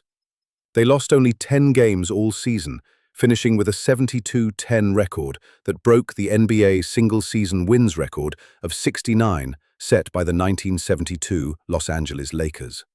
Kissing the number 72 felt mythical, impossible, a standard that seemed unlikely to ever be approached again. To win 72 games required not just talent but perfect health, consistent effort across every game, regardless of opponent or situation, and the kind of focus usually reserved for playoff basketball maintained across an entire regular season. The Bulls achieved all of this, transforming a sport built on competition and uncertainty into something that felt predetermined and inevitable. Title and 4th MVP award, but the individual accolades felt secondary to the team's historic achievement. The playoffs arrived with the Bulls carrying expectations that they would not just win, but dominate in the same fashion they had during the regular season. Any outcome short of a championship would render the 72-10 record meaningless, a statistical curiosity that would be remembered as an example of regular season excellence that failed when the stakes increased. Championships swept the Miami Heat 3-0 in the first round, displaying playoff intensity that suggested they had merely been warming up during the regular season. The New York Knicks fell in 5 games in the Eastern Conference semifinals, unable to match Chicago's speed or execution. The Orlando Magic, who had eliminated Chicago the previous year, was swept 4-0 in the Eastern Conference Finals. Revenge delivered efficiently and without drama. The NBA Finals matched the Bulls against the Seattle Supersonics, a talented team led by Gary Payton and Shawn Kemp that had won 64 games during the regular season and defeated Utah, San Antonio, and Lakers to reach the championship round. The series opened in Chicago, where the Bulls won Game 1, 107-90, behind Jordan's 28 points. Game 2 followed a similar script, with Chicago winning 92-88 to take a 2-0 series lead. The series shifted to Seattle, where the Supersonics finally won Game 3, 108-86, breaking Chicago's aura of invincibility and suggesting the finals might become competitive after all. Seattle then won Game 4, 107-86, evening the series at 2-2 and forcing the Bulls to confront the possibility that their historic season could end in failure. But Game 5 in Seattle belonged to Jordan and the Bulls. They won 78-75 in a defensive struggle where every possession felt crucial and every basket earned through sweat and determination. Jordan scored 26 points, but his defensive intensity and leadership proved more important than his scoring, steadying the Bulls when the Supersonics threatened to seize momentum. Game 6 returned to Chicago on Father's Day, June 16, 1996. The date carried profound emotional weight for Jordan, who would be winning his 4th championship without his father present to witness it. Celebrating success while missing the person whose approval and pride had always meant more than the accomplishments themselves. The game was tight throughout, with Seattle fighting desperately to extend the series and force a Game 7. Jordan scored 22 points in Game 6, but the defining moment came when Steve Kerr hit a jump shot with 5 seconds remaining to seal the 87-75 victory and give Chicago the championship. As the final seconds ticked away, Jordan grabbed the ball and dribbled toward half court, unwilling to let it go, clutching the basketball as though it were a lifeline, connecting him to his father's memory. When the buzzer sounded, Jordan collapsed to the floor in the Bulls' locker room, curling into a fetal position while holding the basketball to his chest. He sobbed uncontrollably, his body shaking with emotions too powerful to contain or control. The championship was for his father, won on Father's Day, completed through a season of historic dominance that honored James Jordan's memory by demonstrating what could be achieved through work ethic, determination, and refusal to accept defeat. Photographers captured the image of Jordan lying on the floor, crying, the basketball still clutched in his hands, and the photograph became one of the most iconic images in sports history. It showcased the human side of the greatest player ever to play basketball, revealing the pain and loss that coexisted with triumph, demonstrating that excellence and sorrow were not opposites, but companions on a journey defined by both victory and grief. Jordan was named Finals MVP for the 4th time, an achievement matched only by his own previous accomplishments. But the award meant less than the championship itself, less than the opportunity to honor his father's memory through basketball excellence, less than the validation that he could return from retirement and baseball and personal tragedy to reclaim his position as the best player in the world. The 1996-97 season brought another championship, with the Bulls winning 69 games during the regular season and defeating the Utah Jazz in 6 games in the NBA Finals. The series featured one of the most memorable games in Jordan's career. Game 5 in Utah, remembered as the flu game, where Jordan scored 38 points while battling what was reported as flu-like symptoms, but was likely food poisoning from bad pizza the night before.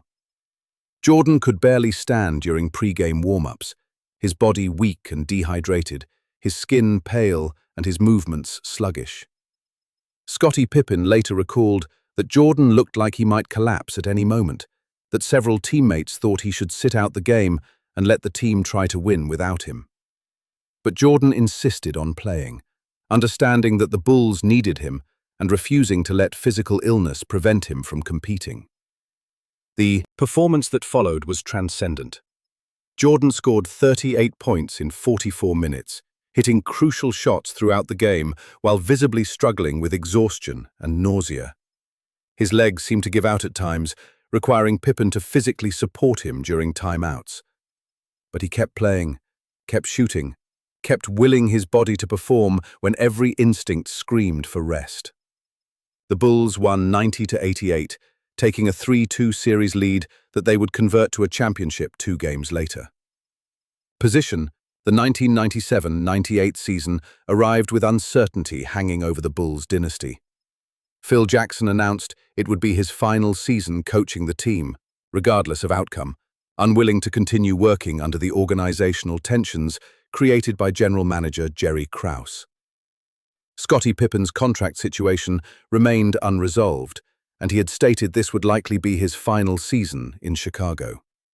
Jordan, now 35 years old, faced questions about how much longer he could maintain his elite level of play. Guarding the season was documented by an NBA entertainment crew filming behind-the-scenes footage for a documentary that would eventually become The Last Dance, a 10-part series that would air 22 years later and introduce a new generation to the Bulls' dynasty and Jordan's greatness. The footage captured the tension, drama, and basketball brilliance that defined what everyone understood would be the final chapter of Chicago's championship run. The Bulls won 62 games during the regular season, still elite, but showing signs of age and fatigue. They advanced through the playoffs, surviving a 7-game battle with the Indiana Pacers in the Eastern Conference Finals, a series that pushed them to the brink of elimination and suggested that mortality was approaching for even the greatest dynasty. The NBA Finals brought a rematch with the Utah Jazz, a team still seeking their first championship and determined not to let another opportunity slip away. The series was brutal, physical, and close, with every game feeling like it might be the one that finally ended Chicago's dominance. The Jazz won Game 1 in Utah, 88-85 in overtime, claiming home court advantage and suggesting they might finally break through. But the Bulls won Game 2, 93-88, reclaiming momentum and setting up a crucial Game 3 in Chicago. The Bulls won 96-54, one of the most lopsided blowouts in finals history, dominating Utah so completely that the game felt more like a statement than a contest. Jordan scored 24 points, but the victory belonged to the entire team, showcasing the kind of collective excellence that had always defined Chicago's championship runs. Utah won Game 4, 86-82, evening the series at 2-2 and ensuring it would go at least 6 games. Game 5 in Utah became another showcase for Jordan's clutch gene, with him scoring 28 points in an 83-81 victory that gave Chicago a 3-2 series lead. But the most memorable sequence came when Karl Malone, the Jazz's best player and the NBA's reigning MVP, stepped to the free throw line with the game tied and less than a minute remaining. Scottie Pippen, standing next to Malone, leaned in and whispered, "The mailman doesn't deliver on Sundays." The psychological warfare worked. Malone missed both free throws, and Jordan capitalized by driving to the basket and hitting a layup that gave Chicago the lead they would never relinquish. The moment exemplified the Bulls' mental toughness, their willingness to use every possible advantage, and their absolute refusal to let opponents feel comfortable in crucial moments. Game 6 in Salt Lake City brought us full circle to where this story began. June 14, 1998, the final seconds. Jordan stealing the ball from Karl Malone, pushing it up the court, crossing over Brian Russell, rising for the shot, holding his follow-through, the ball dropping through the net, the championship secured, the dynasty complete. In the locker room afterward, Jordan held the championship trophy and Finals MVP award, acknowledging to reporters that this was likely his final game as a Chicago Bull. The dynasty had run its course, the pieces scattering, the era ending not with decline but with triumph, the greatest player in basketball history walking away from the game at the absolute peak of his powers, with 6 championships, 6 Finals MVP awards, and a legacy that seemed untouchable. Polishing, but Michael Jordan's story was not quite finished. The competitive fire that had driven him throughout his career, that had transformed rejection into motivation and tragedy into determination, that fire did not die simply because he had accomplished everything basketball could offer. It merely went dormant, waiting for the circumstances that would ignite it one more time. The Wizards' return and final chapter. Defiance. 3 years passed with Michael Jordan living a life outside basketball.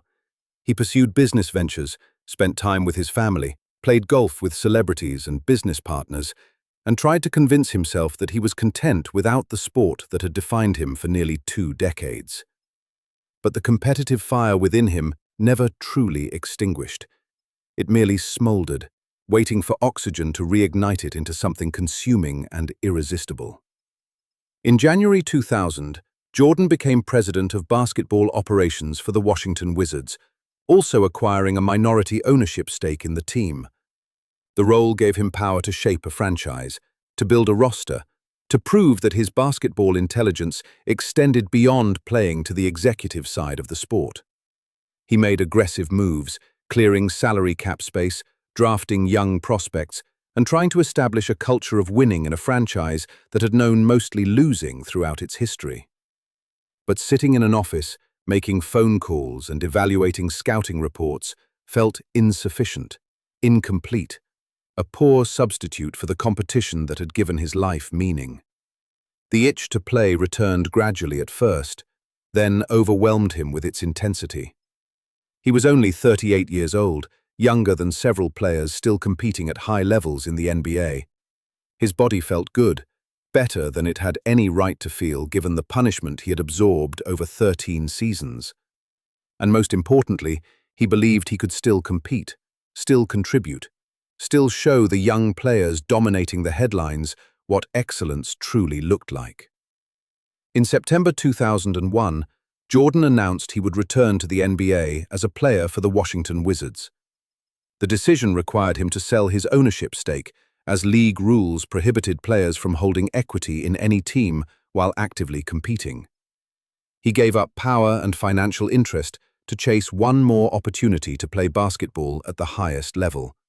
A decision that made sense only to someone who measured wealth and success in ways that extended beyond money and business. The announcement generated mixed reactions. Many fans were thrilled to have Jordan back, eager to watch him play again, regardless of whether he could recapture his peak abilities.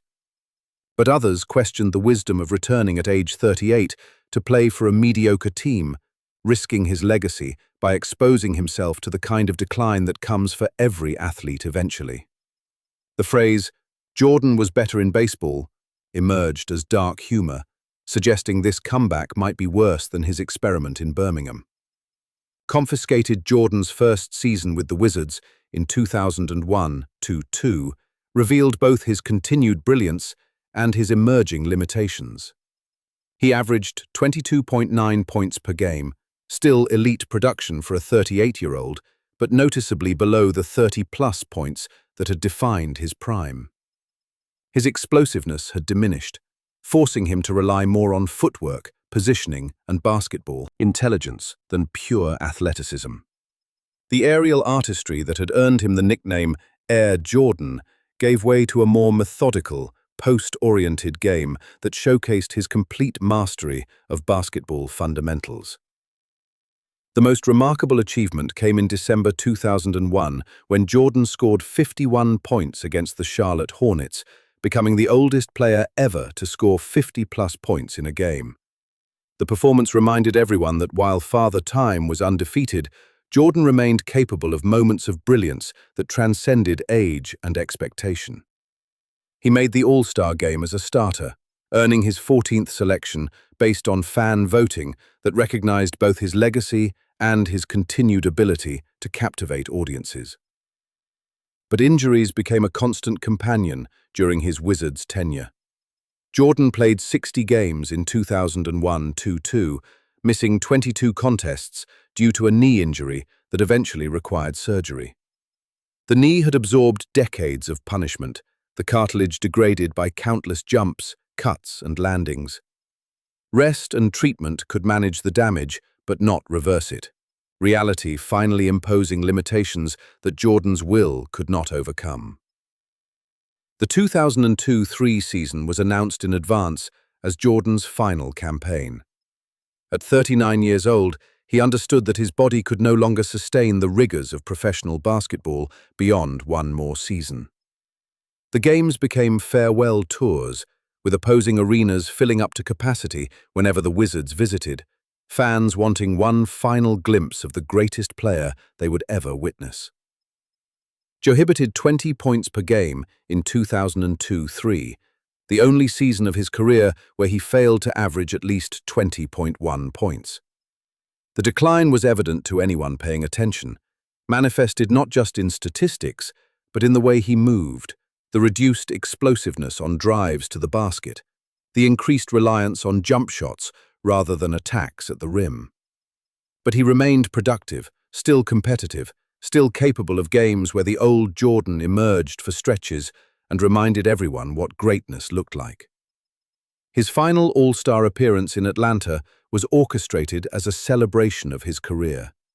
Players from both conferences treated the game as an exhibition of respect, passing Jordan the ball, allowing him to score, and acknowledging through their deference that this was his moment rather than theirs. Jordan scored 20 points in 36 minutes, a performance that balanced genuine competition with ceremonial honor. On April 16, 2003, Michael Jordan played his final NBA game in Philadelphia against the 76ers. The opposition gave him a standing ovation when he checked out of the game for the final time, fans and players alike recognizing that they were witnessing history conclude. Jordan scored 15 points in a 20-point loss, his final stat line unremarkable, his farewell game memorable only for its finality rather than its excellence. Synchronization, the Wizards finished 37-45, missing the playoffs for the second consecutive season. Jordan's presence had boosted attendance and generated revenue, but he had not transformed the Wizards into a competitive franchise. The front office moves he had made as president of basketball operations had not yielded success, and his relationships with management had deteriorated as decisions he made were questioned and undermined. On May 7, 2003, Wizards owner Abe Polin fired Jordan from his position as president of basketball operations. The termination was unexpected and humiliating, delivered with corporate efficiency and no acknowledgement of Jordan's status as the greatest player in basketball history. Polin cited disagreements over team direction and dissatisfaction with the roster construction as reasons for the dismissal. But the decision felt personal, vindictive, a final insult to someone who had given everything to the sport. Jordan later stated that he felt betrayed, that he had been promised a return to his front office position after his playing career ended, and that he never would have come back as a player if he had known the promise would be broken. The ending left a bitter taste, tarnishing what should have been a celebration of his career with interpersonal conflict and organizational politics. 7 years later, Jordan returned to NBA ownership, purchasing a controlling stake in the Charlotte Bobcats, later renamed the Hornets, and becoming the league's first black majority owner. The franchise struggled initially under his leadership, enduring multiple losing seasons and missing the playoffs regularly.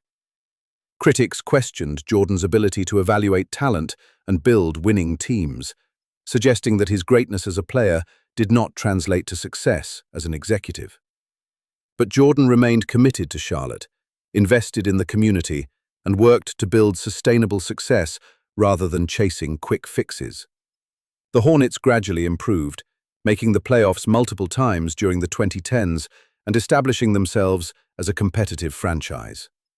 In 2023, Jordan sold his majority stake in the team for approximately $3 billion, earning a massive profit on his initial investment while maintaining a minority ownership position. The Charlotte ownership experience revealed Jordan's business acumen, while also highlighting the difficulty of translating playing excellence to executive success.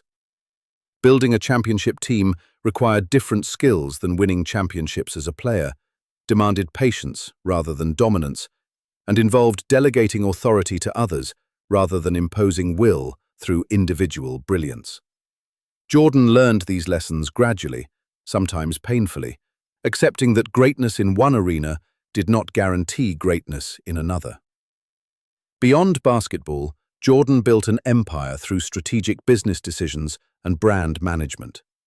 The Air Jordan brand, still produced by Nike decades after his retirement, generates over $5 billion annually, making it one of the most successful athletes. Endorsement deals in history. The Jumpman logo remains iconic, recognized globally as a symbol of excellence, aspiration, and athletic greatness. Jordan's business ventures extended into NASCAR team ownership through 23XI Racing, restaurant franchises, and various investments that demonstrated his financial savvy. Forbes estimated Jordan's net worth at $3.8 billion as of 2025, making him one of the richest athletes in history and the wealthiest former NBA player by a substantial margin. The financial success represented not just shrewd business decisions, but also the enduring power of his brand, the reality that Michael Jordan remained synonymous with greatness nearly 3 decades after his peak playing years.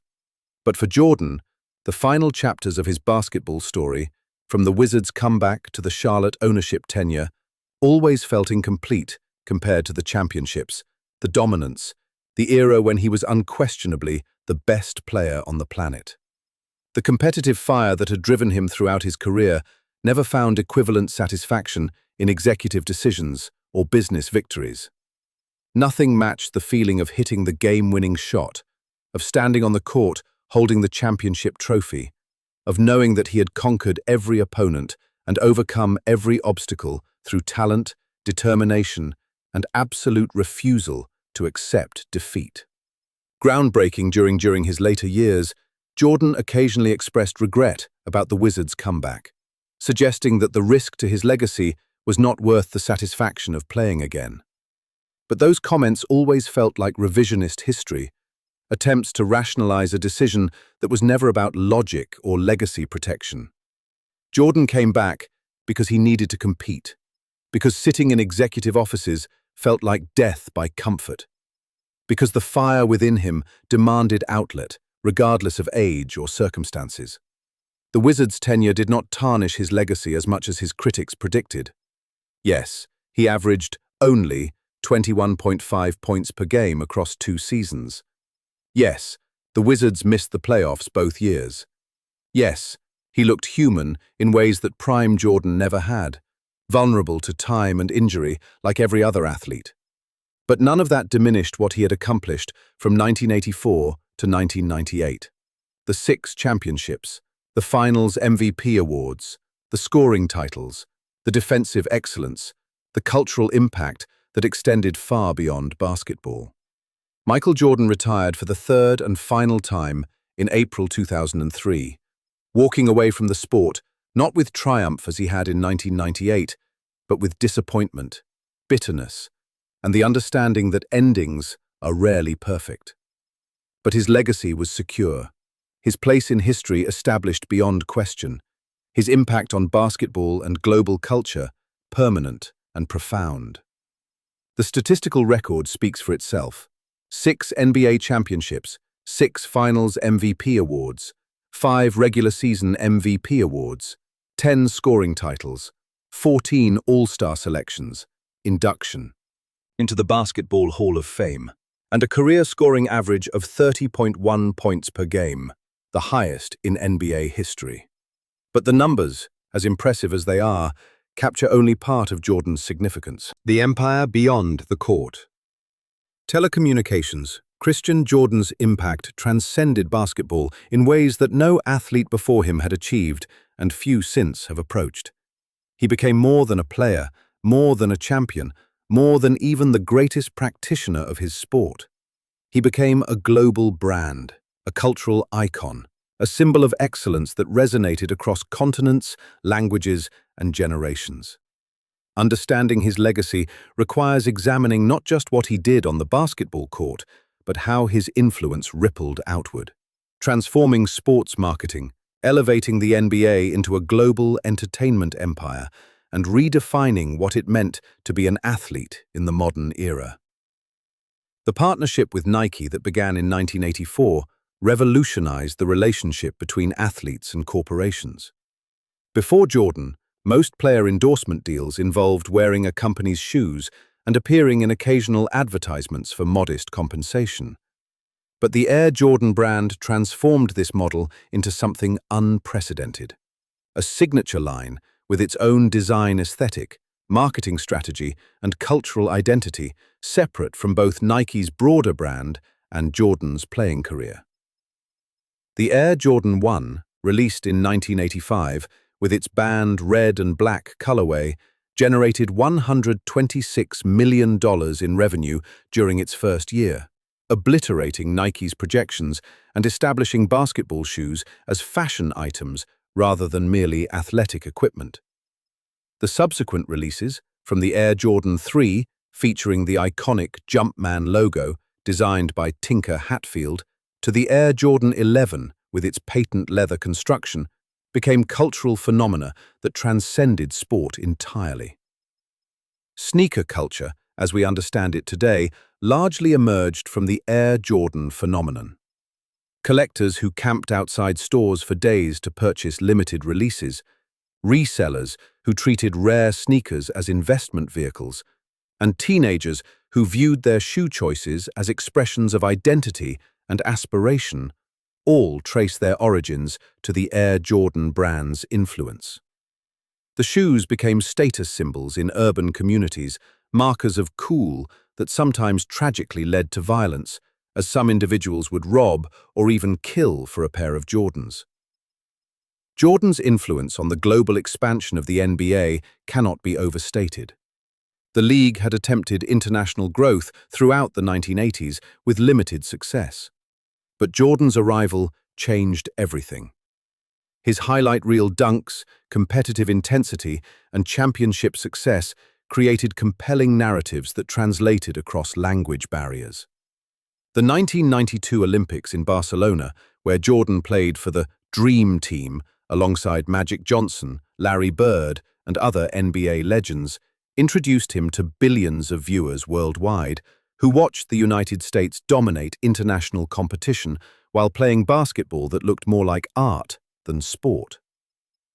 Global expansion transformed the NBA from a primarily American league into an international entertainment property. Players from Europe, Africa, Asia, and South America grew up idolizing Jordan, studying his moves, and dreaming of reaching the NBA.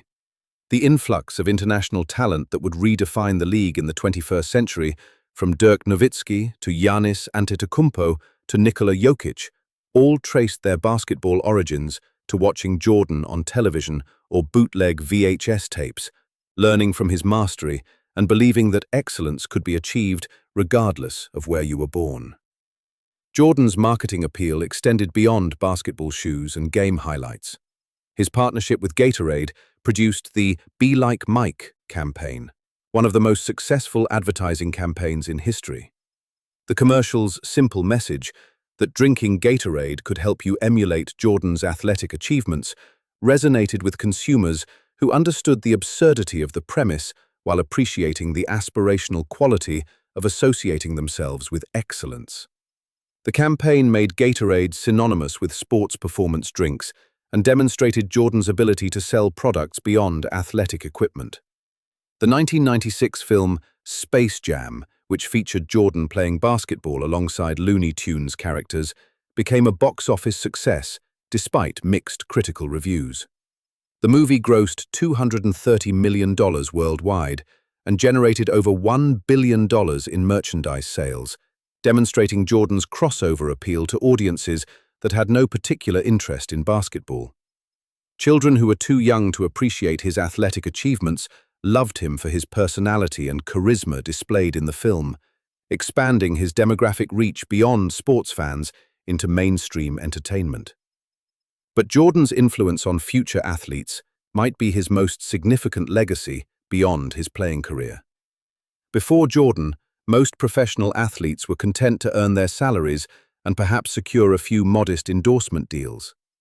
The concept of athlete as brand existed only in limited form, with a few exceptional performers like Muhammad Ali or Arnold Palmer achieving recognition beyond their sports. Jordan transformed this model into a template that every elite athlete would study and attempt to replicate. Brightness, James, Kobe Bryant, Tom Brady, Cristiano Ronaldo, Lionel Messi, and countless other athletes across all sports have pursued careers that extend beyond their athletic achievements into business ventures, media production, and brand building. They understand that their playing careers have finite lifespans, but that brands built on excellence, personality, and strategic marketing can generate income and influence for decades.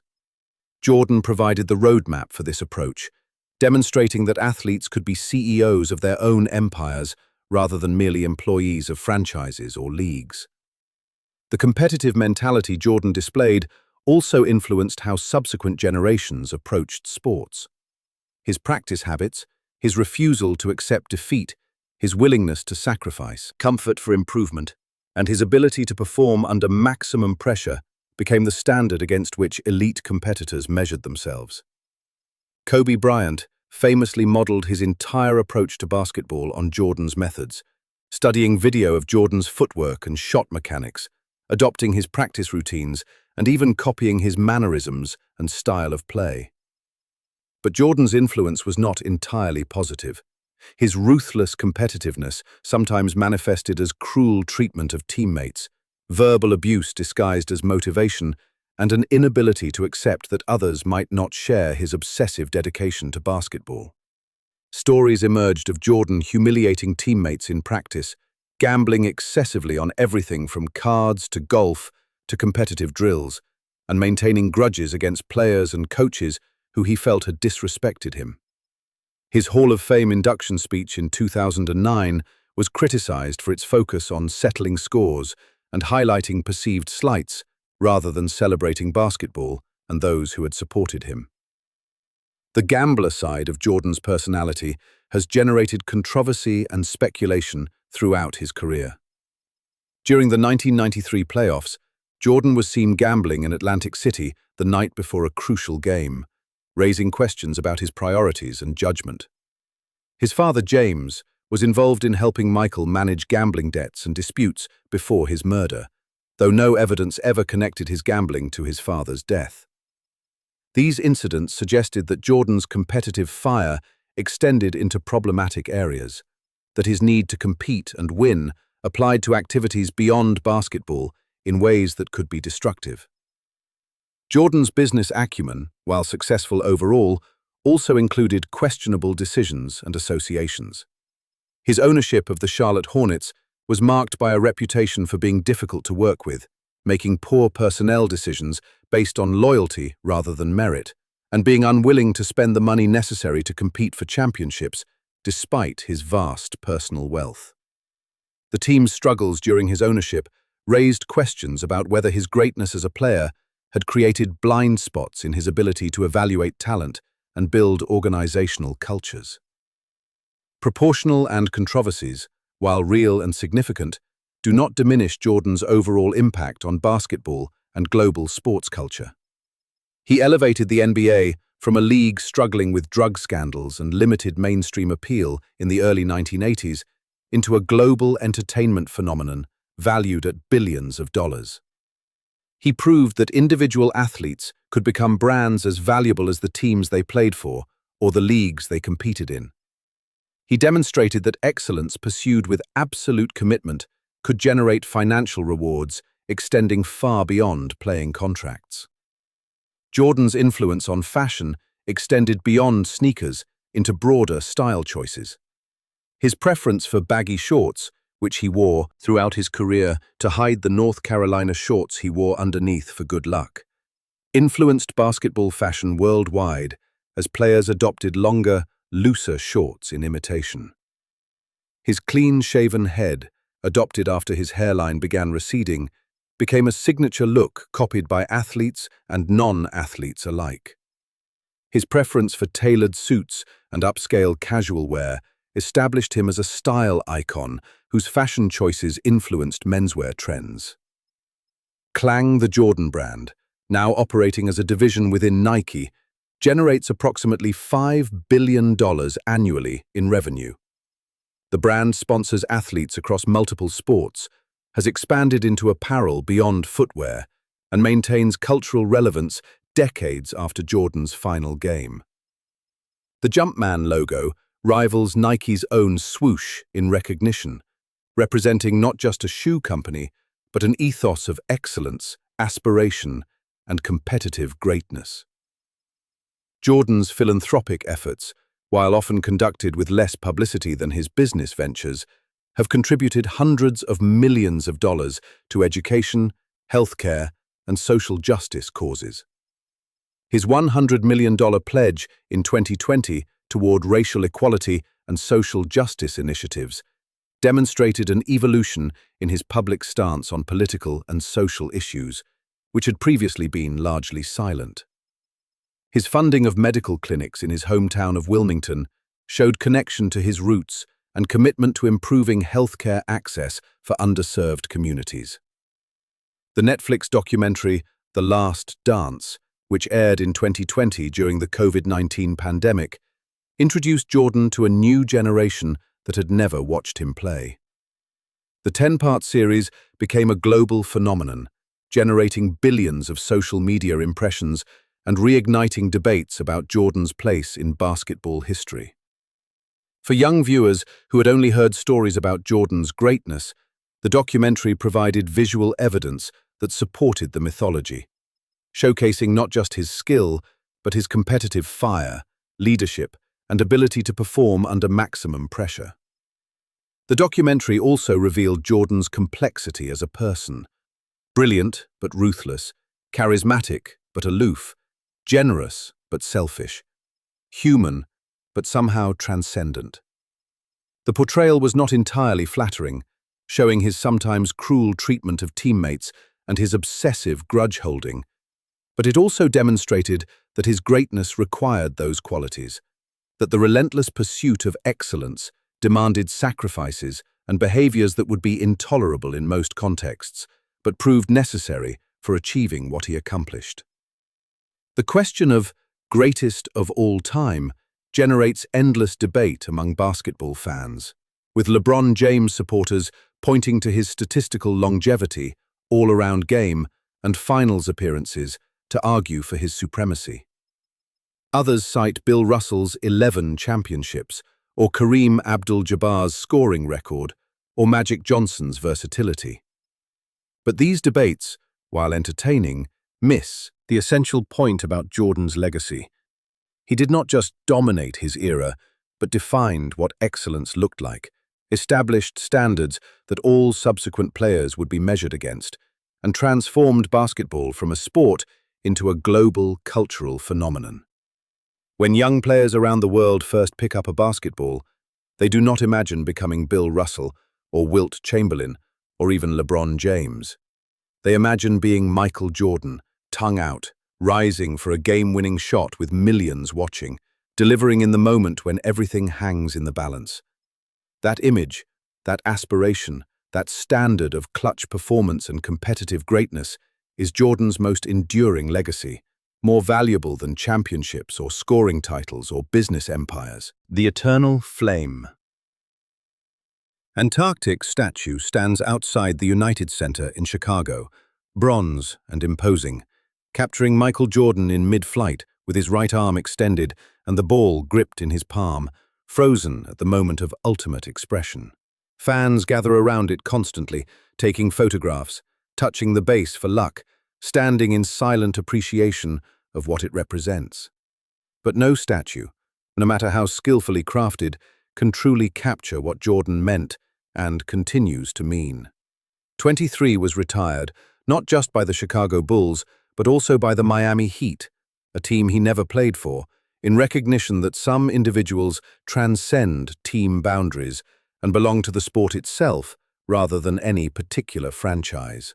When young players enter the NBA, they avoid wearing 23 unless they possess supreme confidence or foolish courage, understanding that the number carries expectations and comparisons that few can handle. Phosphate Jordan's story resonates because it contains elements that feel simultaneously mythological and attainable. He was not the tallest, did not start with unlimited physical advantages, experienced rejection and failure at crucial junctures, and needed to develop his skills through obsessive practice rather than relying solely on natural gifts. Every player who works late after practice has ended, who trains when tired, who refuses to accept that today's failure must be tomorrow's reality, sees themselves in Jordan's journey from cut sophomore to greatest player ever. The tragedy of his father's murder and his response through baseball and eventual return to championship glory adds narrative depth that pure athletic success could never provide. Jordan's story is not just about winning, but about dealing with loss. Not just about talent, but about character. Not just about individual achievement, but about honoring those who believed in us before we believed in ourselves. James Jordan's presence and absence both shaped his son's legacy in ways that statistics and trophies can never fully express. Negotiated, the 6 championships stand as monuments to sustained excellence, each one earned through different challenges and circumstances. The first against Magic Johnson's Lakers as an emerging champion proving he could win. The second and third establishing the dynasty and demonstrating that initial success was not luck. The fourth, after returning from baseball, winning on Father's Day, reclaiming greatness after tragedy. The fifth, through illness and determination. The sixth, with the final shot over Brian Russell, walking away from the game at the absolute peak, choosing to end on his terms rather than declining gradually into retirement. Blaze dynasty changed basketball fundamentally. They proved that three-point shooting, while valuable, was not as important as mid-range mastery, defensive excellence, and clutch performance. They demonstrated that role players mattered, that teams needed personalities like Dennis Rodman and Steve Kerr, Ron Harper, who understood their roles and executed them perfectly. They showed that coaching mattered, that Phil Jackson's triangle offense and Zen psychology created structures that amplified talent rather than restricting it. Unless modern NBA basketball, with its emphasis on three-point shooting and pace and space offense, looks different from the Bulls' mid-range dominated style. Some analysts suggest Jordan would struggle in today's game, that his refusal to shoot threes would limit his effectiveness, that rule changes allowing more physical perimeter play would negate his advantages. But these arguments miss the essential truth about greatness. Truly transcendent talents adapt to their environments. They do not require environments to adapt to them. If Jordan played today, he would shoot threes if strategic analysis suggested that was optimal. He would adjust his game to exploit whatever weaknesses modern defenses presented, just as he adjusted to overcome the Pistons' physical defense and the Knicks' size and the Jazz's execution.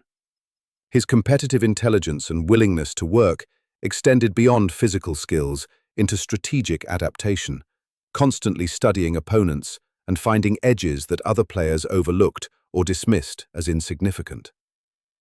The younger generation discovering Jordan through social media clips and documentaries sometimes struggles to understand the complete picture. They see highlight reels showing impossible dunks and game winners, but miss the defense, the leadership, the mental warfare, the ability to elevate teammates while dominating personally. They focus on scoring averages, without understanding that Jordan averaged over 30 points while winning championships, something only Shaquille O'Neal has matched, and that his scoring came within a system emphasizing ball movement and team success. Current players universally acknowledge Jordan's influence. LeBron James, despite competing with Jordan's legacy throughout his career, speaks with reverence about Jordan's impact and achievements. Kevin Durant, Kawhi Leonard, and other elite scorers study Jordan's footwork and mid-range game, understanding that his techniques remain effective regardless of how basketball strategy evolves. International stars like Luka Doncic and Giannis Antetokounmpo grew up in countries where Jordan's influence helped popularize basketball, creating the pathways that allowed them to reach the NBA. The business legacy extends beyond sneakers and endorsement deals into fundamental changes in how athletes approach their careers. Agents now structure contracts with percentage clauses and licensing agreements modeled on Jordan's Nike deal. Players launch media companies, invest in technology startups, purchase ownership stakes in sports franchises, and build brands designed to outlast their playing careers. Jordan did not invent athlete entrepreneurship, but he perfected it, demonstrating that strategic business decisions could generate wealth, exceeding anything available through playing contracts alone. The Charlotte Hornets sale in 2023 represented the culmination of Jordan's business career, transforming his initial investment into billions of dollars, while proving that patience and long-term thinking could generate extraordinary returns. The profit from that sale alone exceeded his total NBA career earnings by a factor of 10, validating his decision to purchase ownership rather than simply collecting paychecks from endorsements and licensing deals. Confiscated, the money was never the point. He grew up in a working-class family where his parents labored to provide basic necessities and modest comforts. Financial security mattered, and he never apologized for maximizing his earning potential. But the true motivation was competition, winning, proving that he was the best and that no challenge was too great for him to overcome. The business success was satisfying because it represented winning in a different arena, conquering a game with different rules but similar requirements for excellence, intelligence, and refusal to accept defeat. The personal life that Jordan maintained, largely out of public view, adds complexity to his legacy. His marriage to Juanita Vanoy produced 3 children and lasted 17 years before ending in divorce in 2006. His second marriage to Yvette Prieto in 2013 resulted in twin daughters and appears to have brought personal happiness that eluded him during his playing career when basketball consumed everything. His children have largely avoided the spotlight, pursuing their own lives without attempting to match their father's athletic achievements, understanding that such comparisons would be both inevitable and impossible to win. Jordan's gambling and concern throughout his career appears to have moderated in retirement, though he still plays high-stakes card games and golfs for money with friends. The competitive edge that drove him to greatness on the basketball court never disappeared. It simply found new outlets in activities where the stakes were financial rather than athletic. Whether this represents healthy channeling of competitive energy or problematic addiction remains debated among those who know him personally. His relationship with former teammates reveals the complexity of his leadership style. Some players, like Scottie Pippen and Steve Kerr, remained close to Jordan after retirement and speak with fondness about their time together, despite acknowledging his demanding nature and occasional cruelty. Others, like players who were traded or cut from Bulls rosters, maintain more ambivalent feelings, recognizing his greatness while resenting his treatment of them. Jordan never pretended to be nice. He prioritized winning above personal relationships, believing that temporary discomfort was acceptable if it produced championship excellence. The Hall of Fame induction speech in 2009 revealed this side of Jordan's personality. as he used the platform to settle scores and highlight perceived slights, rather than celebrating basketball and those who had supported him. He brought Byron Russell, the jazz player he crossed over to hit the final shot in 1998, to the ceremony specifically to revisit that moment and relive the victory. He criticized former Bulls general manager Jerry Krause and high school coaches, and anyone else he felt had doubted or disrespected him. The speech was petty, vindictive, and uncomfortable, showcasing the grudge-holding that had fueled his competitive excellence, but seemed excessive in a celebratory context. Yet even that speech added to Jordan's mystique rather than diminishing it. Fans and commentators praised his authenticity, appreciating that he remained true to his competitive nature even in retirement, that he had not softened or become diplomatic simply because his playing career had ended. The speech confirmed what everyone already knew. Michael Jordan never forgot a slight, real or perceived, and carried competitive fire that would burn indefinitely, regardless of circumstances. The question of whether Jordan could compete today, in an era of advanced analytics, sophisticated defensive schemes, and rule changes that both help and hurt scorers, generates endless debate. The three-point revolution has changed offensive philosophy fundamentally, with teams like the Golden State Warriors proving that outside shooting can be the foundation of championship teams.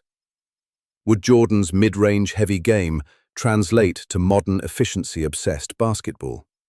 The answer is almost certainly yes, because Jordan's greatness stemmed not from specific skills, but from adaptability, intelligence, and competitive fire that would have manifested differently in different eras. If Jordan played today, he would shoot threes at high volume and efficiency because he would recognize that analytics demanded it. He would study defensive schemes obsessively and find the weaknesses that all systems contain. He would adjust his body through training methods and nutrition unavailable during his playing career. The specific manifestation of his greatness might look different, but the dominance would be similar, because greatness transcends eras.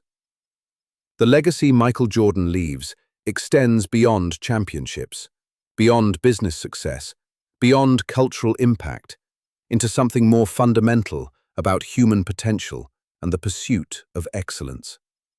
He demonstrated that extraordinary achievement requires obsessive dedication, that being the best demands sacrifices most people will not make, that sustained excellence requires consistency of effort even when motivation wanes or circumstances change. These lessons apply far beyond basketball, into any domain where excellence matters. Young people learning about Jordan today encounter a figure who seems almost mythological, a player who never lost a finals series, who hit game-winning shots with millions watching, who retired at his peak rather than declining gradually, whose competitive fire burned so bright that it intimidated opponents and inspired teammates. The mythology is largely accurate. Jordan really was that good, that clutch, that dominant when it mattered most. Contentious sometimes obscures the work that created the legend. Jordan was not born great. He built greatness through thousands of hours in the gym, through studying opponents obsessively, through maintaining his body with religious dedication, through absorbing lessons from defeat and applying them to future challenges. The talent was natural, but the dominance was constructed deliberately, through choices made repeatedly over decades. The statue outside the United Center will stand indefinitely, bronze immune to time, capturing Jordan in the air with the ball palmed, ready to dunk or pass or shoot. Fans will continue gathering around it, taking photographs, touching the base for luck, standing in silent appreciation. But the real monument to Jordan's legacy is not made of bronze or stone. It lives in the young players who work late after practice ends, who study game film obsessively, who refuse to accept today's failure as tomorrow's limit. It lives in the competitive fire that burns in athletes across all sports, who understand that greatness requires sacrifice, obsession, and refusal to settle for anything less than the absolute best they can achieve. Michael Jeffrey Jordan was born in Brooklyn, moved to Wilmington, got cut from his high school team, made a shot in the NCAA championship game, was drafted third behind a center with injury problems, battled the bad boy Pistons for years, won 6 championships without ever losing a finals, retired 3 times, built a business empire, changed basketball globally, and established a standard of excellence that will endure as long as people compete and dream of being the greatest. His story is complete. His legacy is secure. His impact is permanent. The flame he ignited burns eternal, passed from generation to generation, inspiring millions to pursue greatness with obsessive dedication, to refuse defeat when everything seems lost, to work when others rest, to believe that excellence is always possible for those willing to pay the price. This is the story of Michael Jordan.